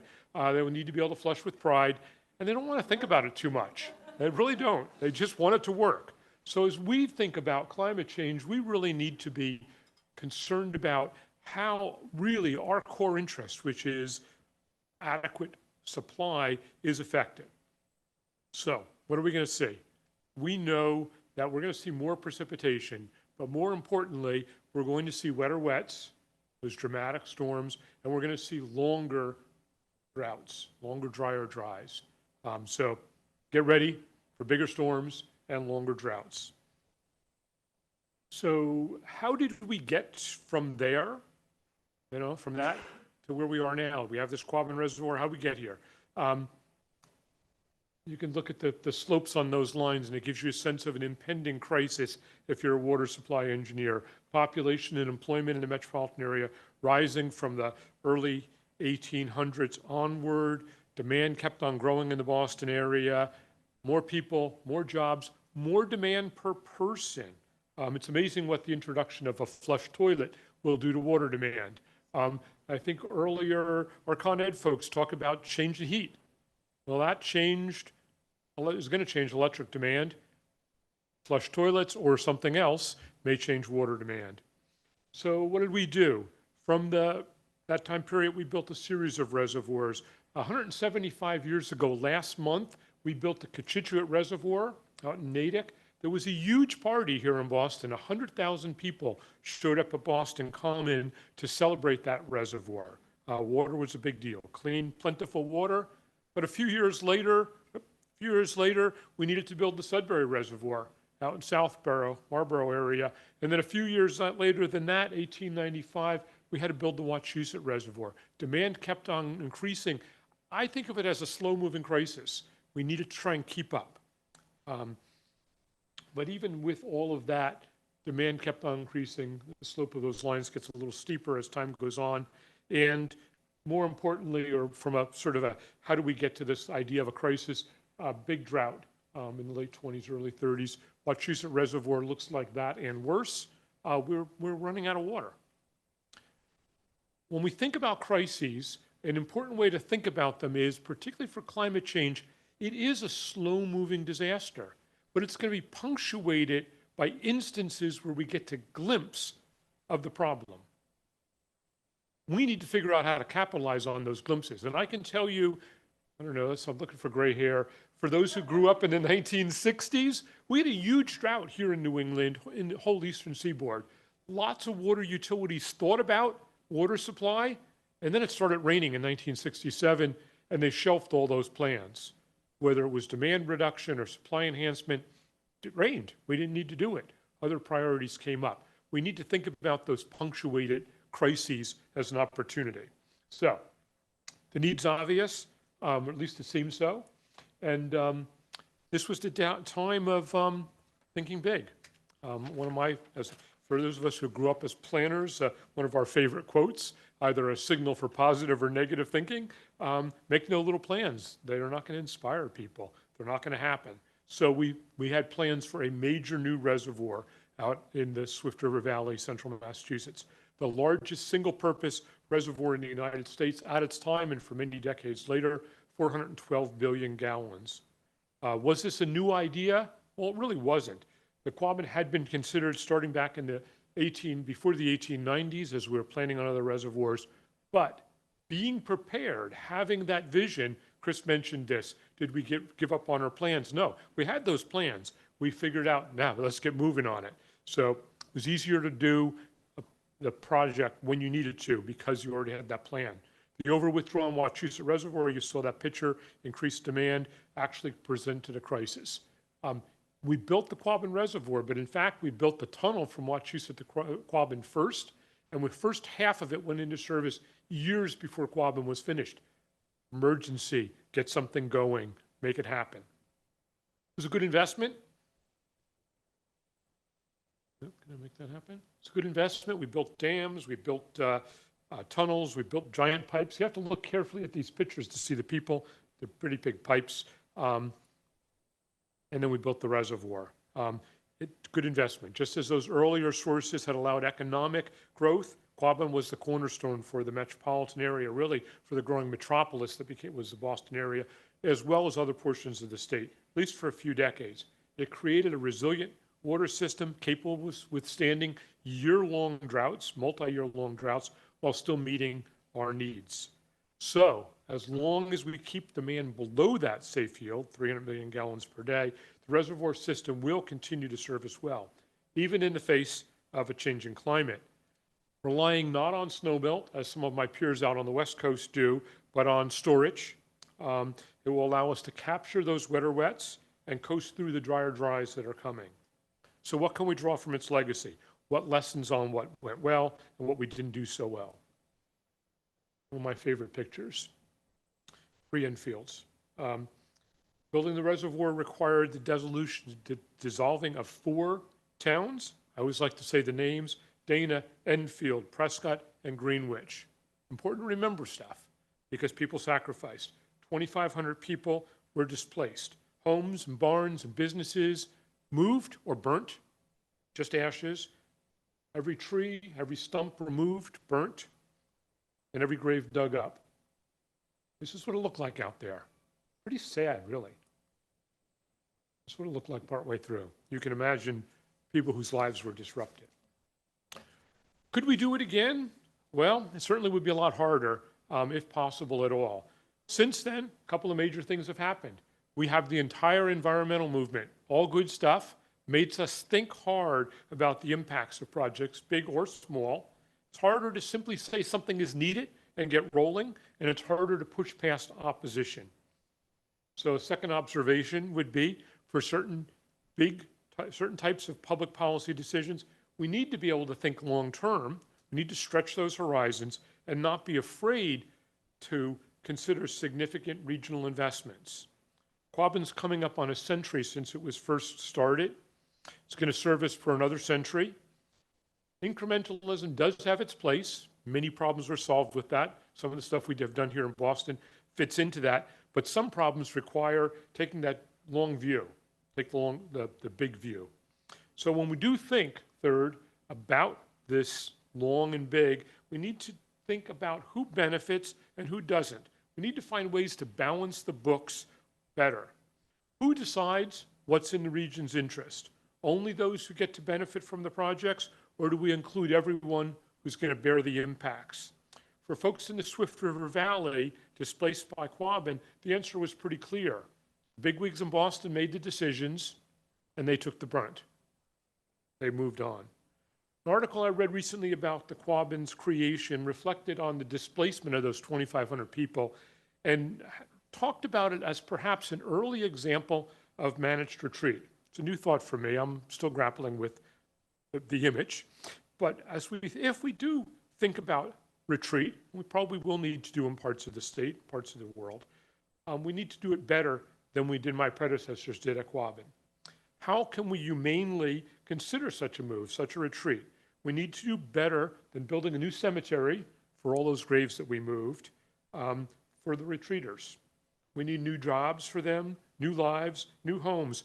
Don't cut them a paltry check and ask them to move on, but think clearly about how we balance the books between those who are winners and losers. So, how do we do a big new thing or a large number of coordinated smaller things, but do it in a way that protects the interests of those most affected? We need to be humble and caring. We don't know the whole story. We don't have the absolute clarity about the future, but we need to not be afraid to consider what changes in how we plan, what we assume about what's changeable and what's not changeable, and how we build support for those regional impacts, given that the world around us is going to change dramatically. A couple examples for me to think about. If our climate here in the Boston area is changing from being more like more like England, remembering going to Italy just before COVID, we're moving from that English climate to the Italian climate, things are going to change. We're not going to have lawns. We shouldn't have lawns, at least, like we have now. We need something different. Can we imagine what our region will look like if we're now Italy versus England? If the seas are rising, we need to imagine new coastlines. And we need to imagine and create new and different regulatory structures to allow those changes. Simply, if the climate's changing, the status quo needs to go out. Lots of things are going to need to change. We may need to reevaluate some of what we come to expect from our current regulatory structures for new and different solutions. A reservoir like Quabbin would be practically impossible to build today under today's environmental rules. Do we know if that's a good thing or a bad thing? We need to think about it. It needs to be on the table because the future is different than it has been. So one more final point here. We can't be complacent about our resilience, whether it's things we do along the coastline, how we change our electric grid or the water system. Metro water system for Boston did become complacent after Quabbin was built. I consider it like something like the failure of success. Big new reservoir, everything's working well, and you just coast. You live on that success. By the 1970s, we'd outgrown those supplies. And with no end in sight in demand, when I started 36 years ago thinking about this, we thought demand in the Boston area would grow from 340, bigger than the 300 we had capacity for, up to 457 million gallons by 2020. Here's a chart. As you can see, those lines just climbing and climbing. I'm not showing the projections here. But if you change your assumptions, created a new agency, put new energy into thinking about it, you can make dramatic changes and become more resilient again. So we know that with the large reservoirs we have, with more precipitation and plenty of storage, we have plenty of high quality water going forward. Gives us an opportunity to be the regional flywheel for the region. We'll be able to soak up water during those wet years, wet times, and be able to move through the dry times. That gives us the opportunity to help out our neighbors and our existing communities. Some folks are going to have trouble because supplies will be diminished because of those drier times. Some will be diminished or eliminated because of pollution. And the Quabbin system, built roughly 100 years ago, is going to help our region stay resilient. So with that, some lessons. I think if you live here in Boston, I see some empty glasses. I hope you're drinking with confidence. And for those of us who live in Boston, those two type flush toilets in the bathroom, flush with pride.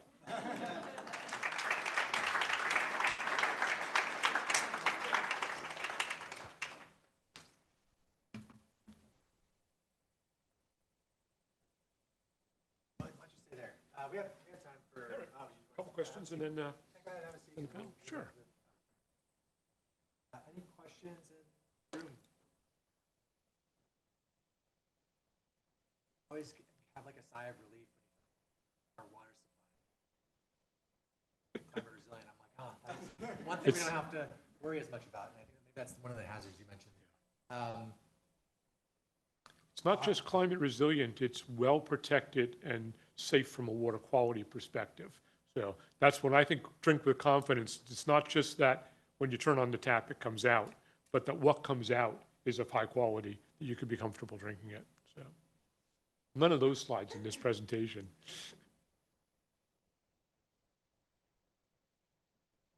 Okay, great. Are there Just some commentary? Here we go. Just some commentary. Thanking you for. Ooh.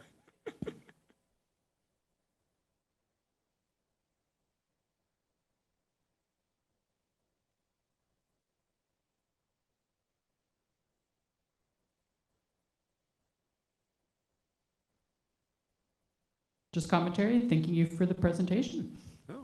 right. Well, with that, I think let's go ahead and, oh, Wayne's got a question. Okay. Wayne. Okay, the person who made that quote about big plants, what was his big thing? What was his big thing? He must have done something big to come up with that quote. Well, I mean, enormous number of master plans, but he's probably most noted for being the master planner for the 1893 Chicago's World Fair, the White City. So some great fiction books about that as well. If you want to get into some horror fiction.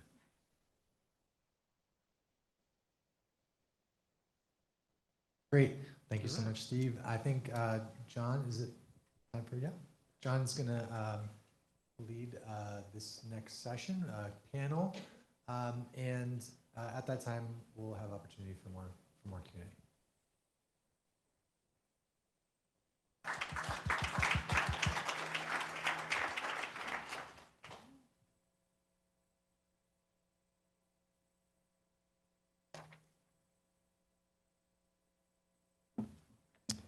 Good afternoon, everyone. I just want to say thanks for being here. This room is so inspiring. We have academics and students and engineers and scientists and climate practitioners and so much energy, excitement, and experience in this room. So thank you for all that you do in your day-to-day to actually build the field, to actually build the conditions for a more climate resilient world. I'm John Valanche. I'm a steering committee member of the Climate Adaptation Forum, of course. I work with Groundwork USA, which is the national support organization for 21 affiliates that are place-based environmental justice organizations focused on climate resilience across the country. I'm also on the board of Green Roots, the Chelsea, Massachusetts-based environmental justice organization, and co-president of Comunidades Enraizadas, which means rooted communities. It's a land trust in Chelsea. I share that with you all because I come to this work from a love ethic, from the intention of actually building a love ethic. And through that, I don't necessarily mean the feeling, though that is nice and important. What I'm talking about is how public policy, is how leadership, is how community engagement actually creates the conditions for actualization, which actually creates the conditions for leadership in our communities. And so I approach this from that love ethic and from an intent to build justice. And so I'm really excited and want to give another round of applause to our in-person and virtual panelists today. Thank you.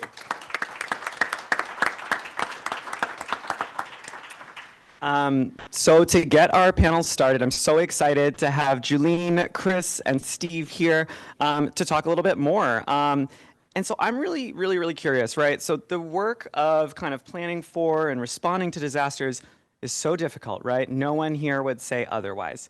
But all that said, you each spoke with hope, with creativity, and with commitment to a better future. So I'd like to get started hearing what values guide each of you in the work that you do.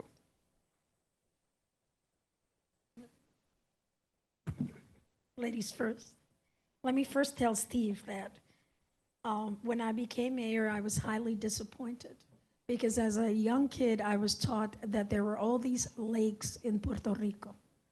As a result, there are no lakes in Puerto Rico, they're all reservoirs.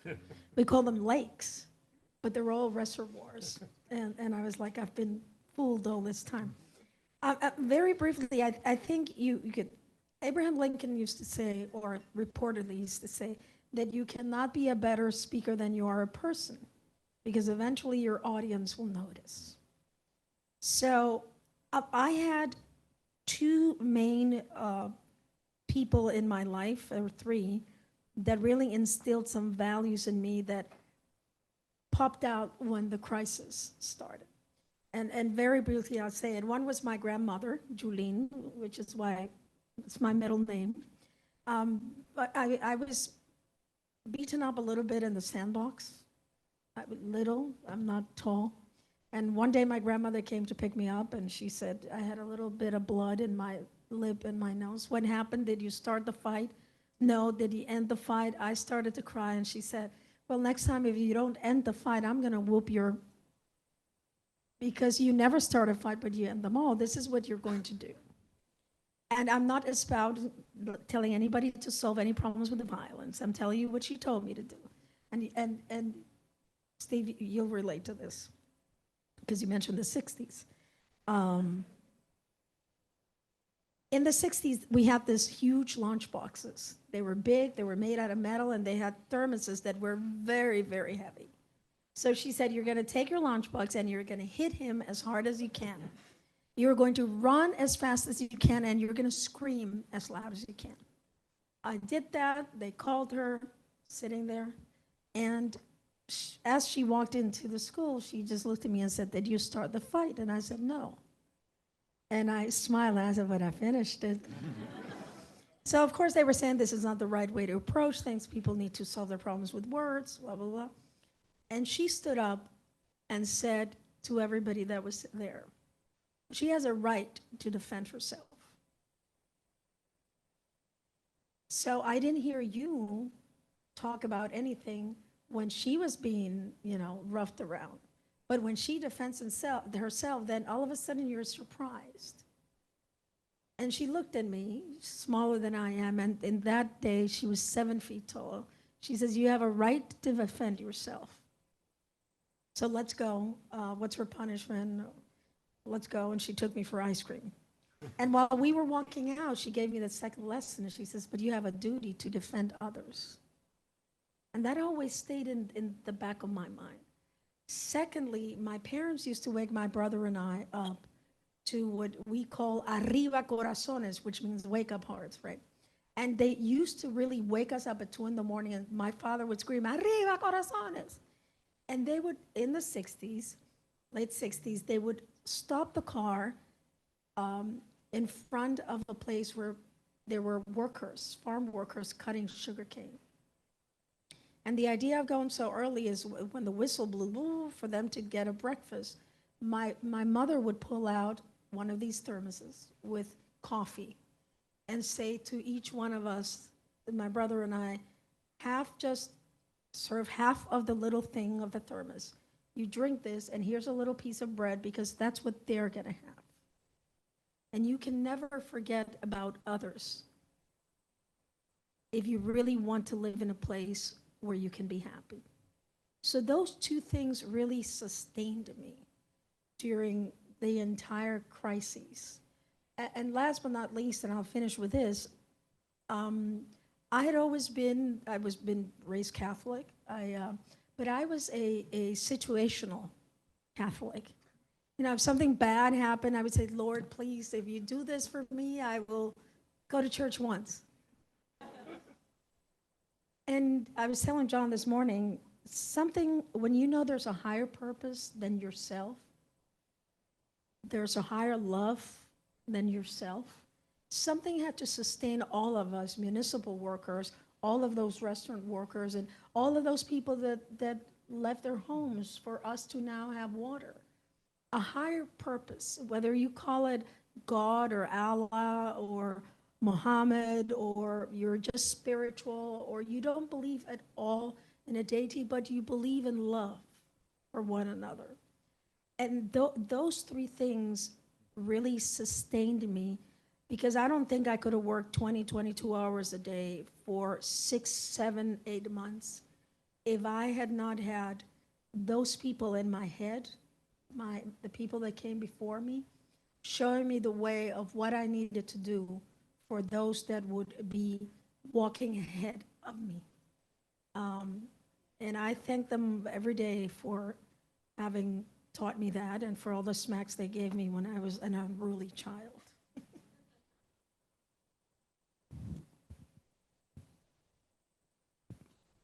That was terrific.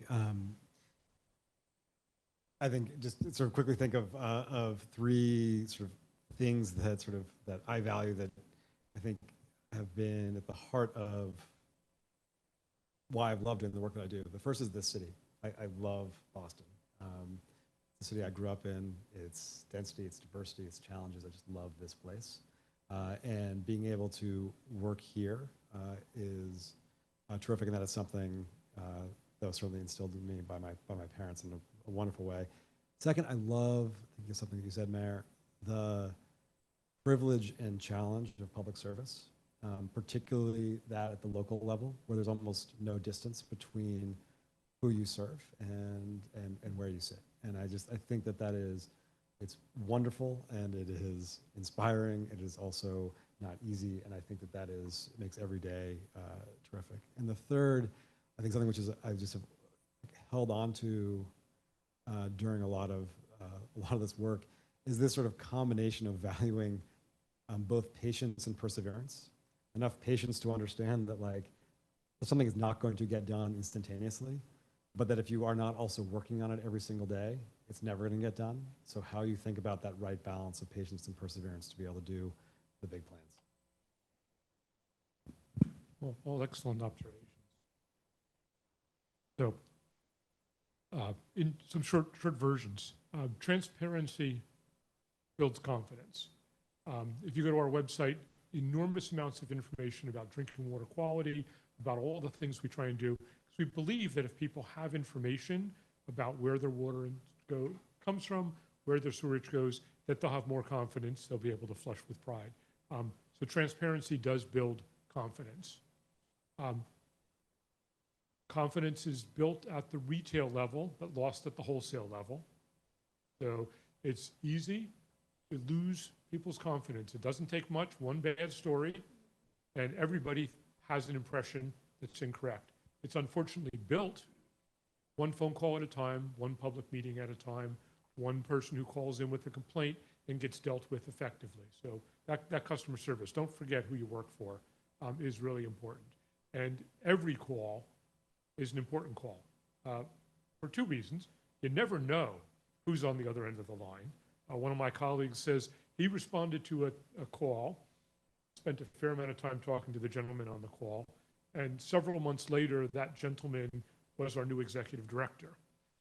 So, you just never know, but it's not usually that dramatic. And then more particular to at least my part of the business, we say Murphy is not your friend. And by that I mean that things will go wrong. They always go wrong. Murphy is not your friend. And you need to be prepared for that. You need to plan for every eventuality. If we take a piece of pipe out of service, we look and see what happens if something breaks while that's out of service.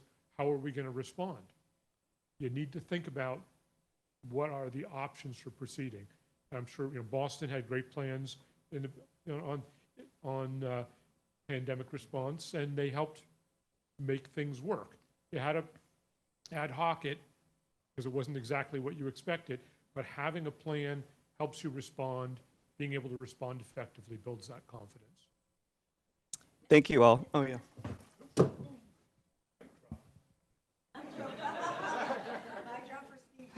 Yes. And another thing going on what Steve just said is don't be afraid to ask for help or fail, right? We're built in a society that for women asking for help means that you're less than. Don't. People ask for help all the time, and you would be amazed at the results that you get. And when you ask for help, Admiral Brickover, see, now I'm learning with Steve, used to say, experience is what you need when you don't get it right the first time, World War II. If you get it wrong, there's a lot of things that I got wrong. A lot of things that I got wrong as mayor. But we learned from that, I learned from that, and we changed it, and we moved ahead. But if we're afraid to fail, that means we will be afraid to do the things we need to do to fix problems. And then we will not serve the people that we have to serve appropriately. That's really great. Thanks all. And I want to actually pick up on that piece about being prepared and planning, Steve, that you kind of just highlighted, because we know that Murphy will always come around the corner, right? So each of you and all of our panelists today have talked about interdisciplinary approaches, cross-sector approaches, making sure we're actually working together to build more resilient solutions and plans.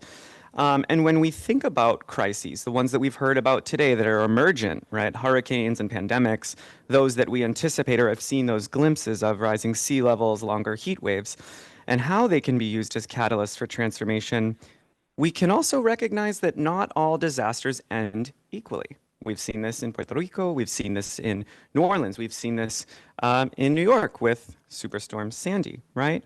And so holding that they don't all end equally well, how can you, what would you offer to our audience today that are some of the key ingredients or factors to building good systems of leadership, good systems of planning and response, to ultimately building high impact institutions that can actually respond in those moments of crisis and do what we're talking about, building sustainable communities, building sustainable societies?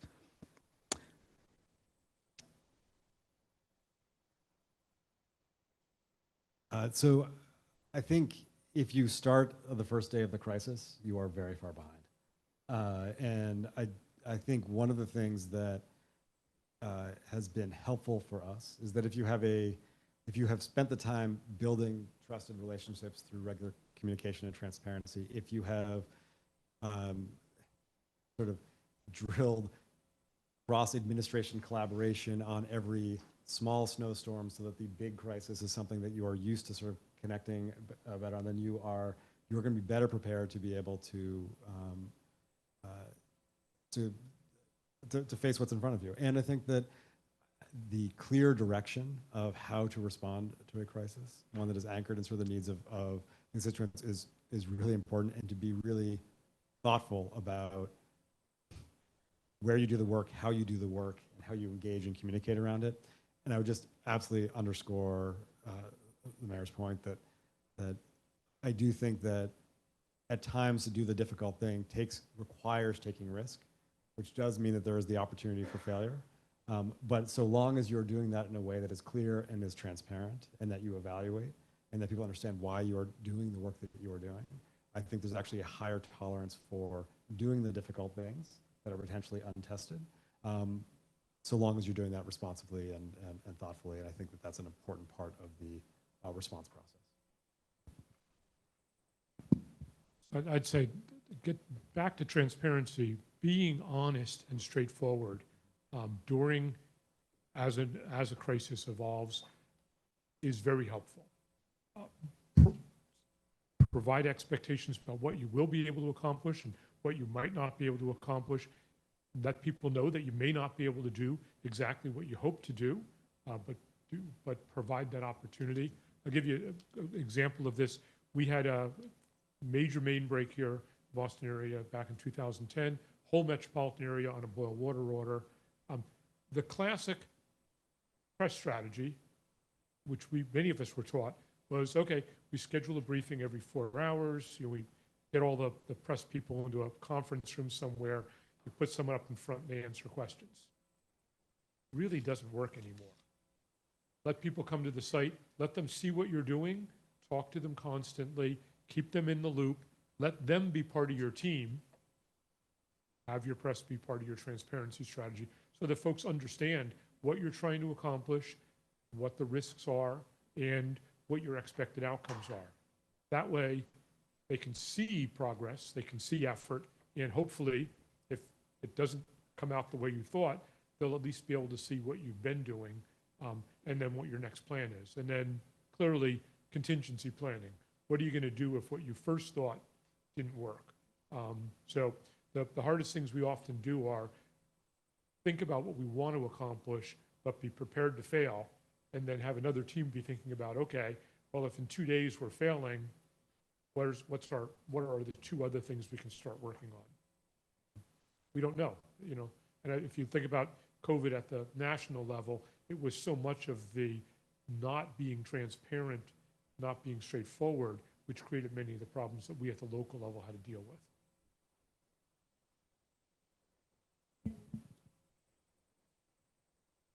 Hello.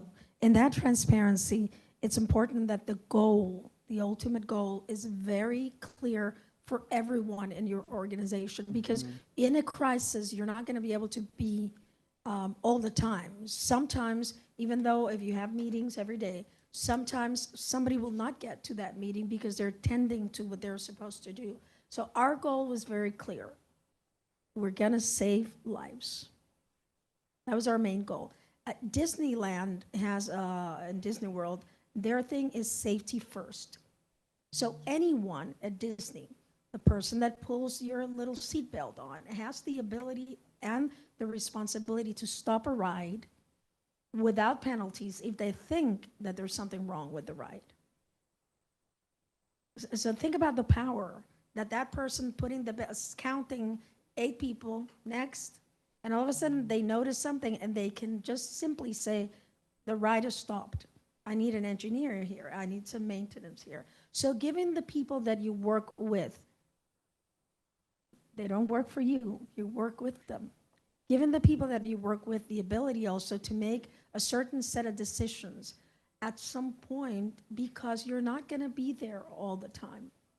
And number 3, I think it's also very important to understand that there's different strokes for different folks, right? There's different needs of people. I made that mistake, and it cost me politically.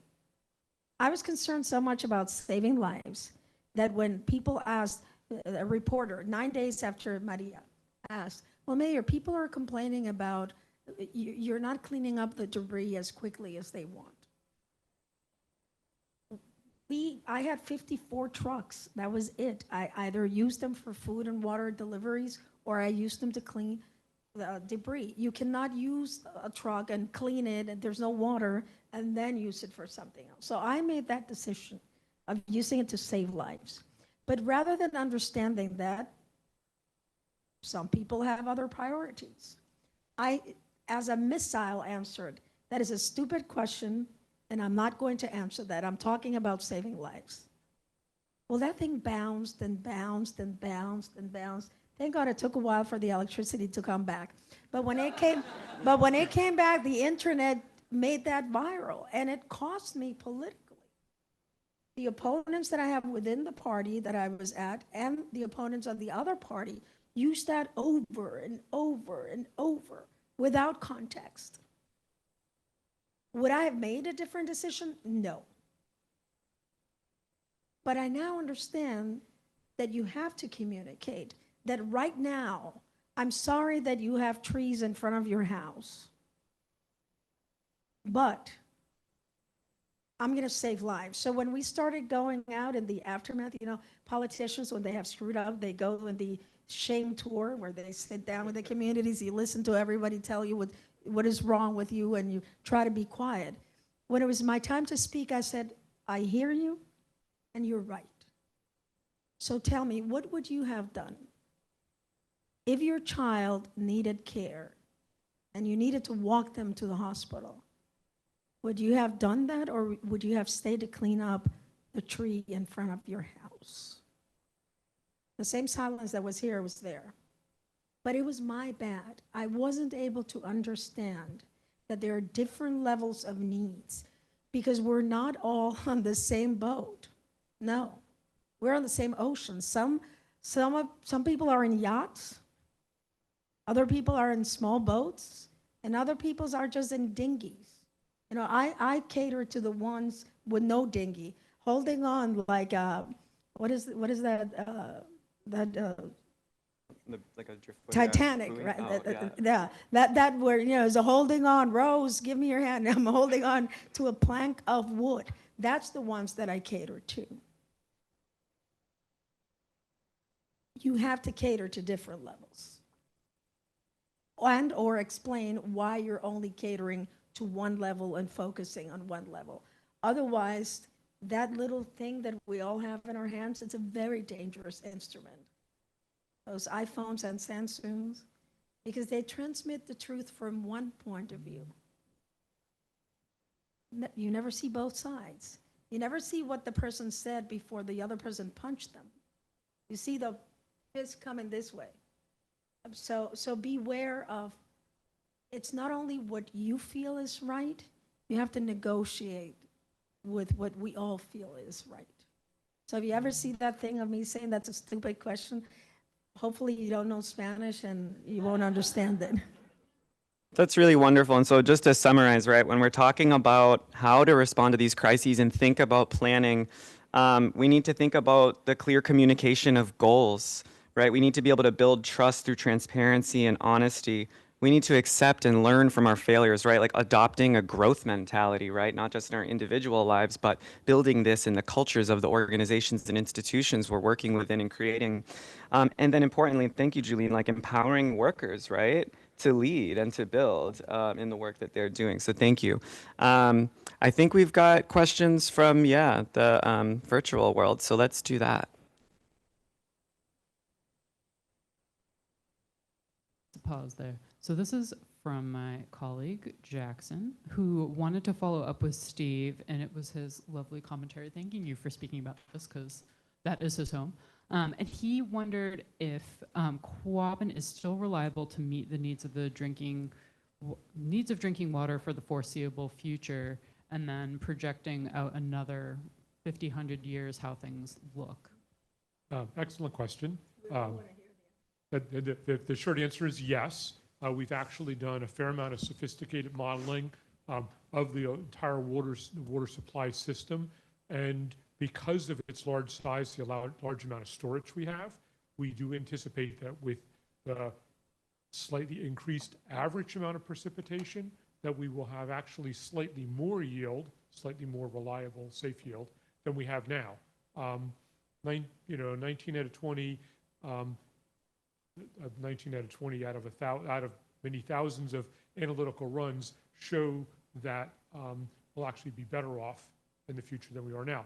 The flip side of that is that many of the smaller communities in the metropolitan area that have their own supplies will be better in some years and much worse in other years. So we expect that that sort of flywheel need for our system will become more dramatic. But we do anticipate, I'm not looking for new supplies in a couple of lifetimes ahead of us. Thank you, Steve. So I think we have time for one, maybe two more questions, but let's see how we do with this one. Yeah?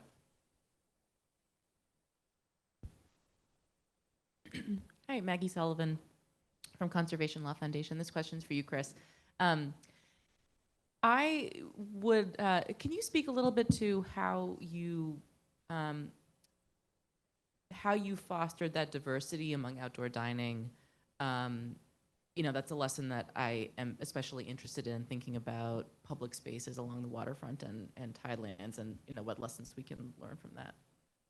It's a great question, and one where by no means do I think that we solved it entirely in what we did. We took sort of meaningful and intentional steps towards it, and it was a combination of specific outreach, technical assistance, financial assistance, and sometimes material, like literal material assistance, materials to actually create the outdoor dining spaces themselves. I think that is sort of what is the case in the pandemic moment. I do think the reason, though, that the mayor's leading a whole set of work around sort of squares and corridors is think about how more broadly do we create sustainable, fantastic, and strong, small local business districts across the city of Boston, so that going into a pandemic, going into any crisis, there's sort of a greater infrastructure of support that exists already. We have carried some of that work forward, but I think there's certainly sort of further that we need to go, but I think some good lessons that we've built on. I don't know, Maggie, if that answers your question. No, that helps. Thank you. Thank you for that. I want to just ask, yeah, Emma? No, go for it. Yeah. Hey there, I'm Emma Gildescame from the Nature Conservancy, and I was really grateful to hear little glimmers of talking about the reality that we're not going to be able to live everywhere that we currently live. And managed retreat is a terrible phrase. We need to find a better one. But for now, how are all of you thinking about applying these lessons to the realities of the fact that there's a lot of places that we live right now that we're not going to be able to move? If we don't plan for it, it's going to happen reactively and absolutely exacerbate all of the inequities we currently have. But it's almost impossible to talk about. People are not ready to talk about it. It's emotional, it's heartbreaking, but we have to plan for it. So how are you thinking about that? Super easy question, I know. Let me ask Steve a question to answer your question. That picture that you put side by side of the cemetery black and white versus the cemetery in color, was that you moved not you, but somebody else moved the cemetery from one place to another? Actually, the pictures are both of the same cemetery Okay. from 1930-something to just last year. What we did do is we moved every single grave to that cemetery, every single monument, every single war memorial, everything that was in every town center was moved there and placed in the same orientation and layout as in its original cemeteries. They did a wonderful job on that aspect of how they dealt with the communities there. Most everything else, not so well. And that's important because you talk to the community and you explain, look, you cannot live here anymore because X, Y, or Z. People know what their problems are. What you don't do is you force a solution in the community that the community does not want. Nobody wants to move, but the fact is you have to move. So how do we engage the community in order for the community to be part of the decision-making process, to recreate where they're going as most as the life of what was working? Because you don't want to recreate a very poor side of town.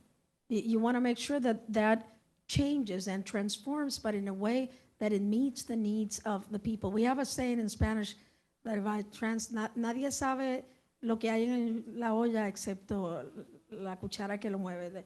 The only person or the only thing that knows what is in the, how do you say olla? The pot? In the pot is the spoon that moves it. So we need to be able to understand that it is our communities, that it has to be, solutions have to be community-centered, community-anchored, and community implemented. Because if as governments we come in and we implement things without the community, and it's frustrating, you know. I cannot say the word here. It's definitely very frustrating. You know, you've worked 10 hours and then you sit there for 2 hours listening to everything you've done wrong. And at the end you say, have I done anything right? And no, you've done many things right, but we're not here to talk about that. So as long as you're there to listen, but to listen to let them lead you. People let them lead you if you follow them. And I know that sounds strange. People will let them lead you if you follow them. And when it has to do with displacement, I have found that that is quite important. So I think, So yeah, Andrea and Nika, please, yes. Yeah, I wanted to chime in. We actually had a version of this conversation in the chat earlier, and I echo everything Mayor Cruz has just said, of course. And I do want to, again, we are having these conversations in Louisiana.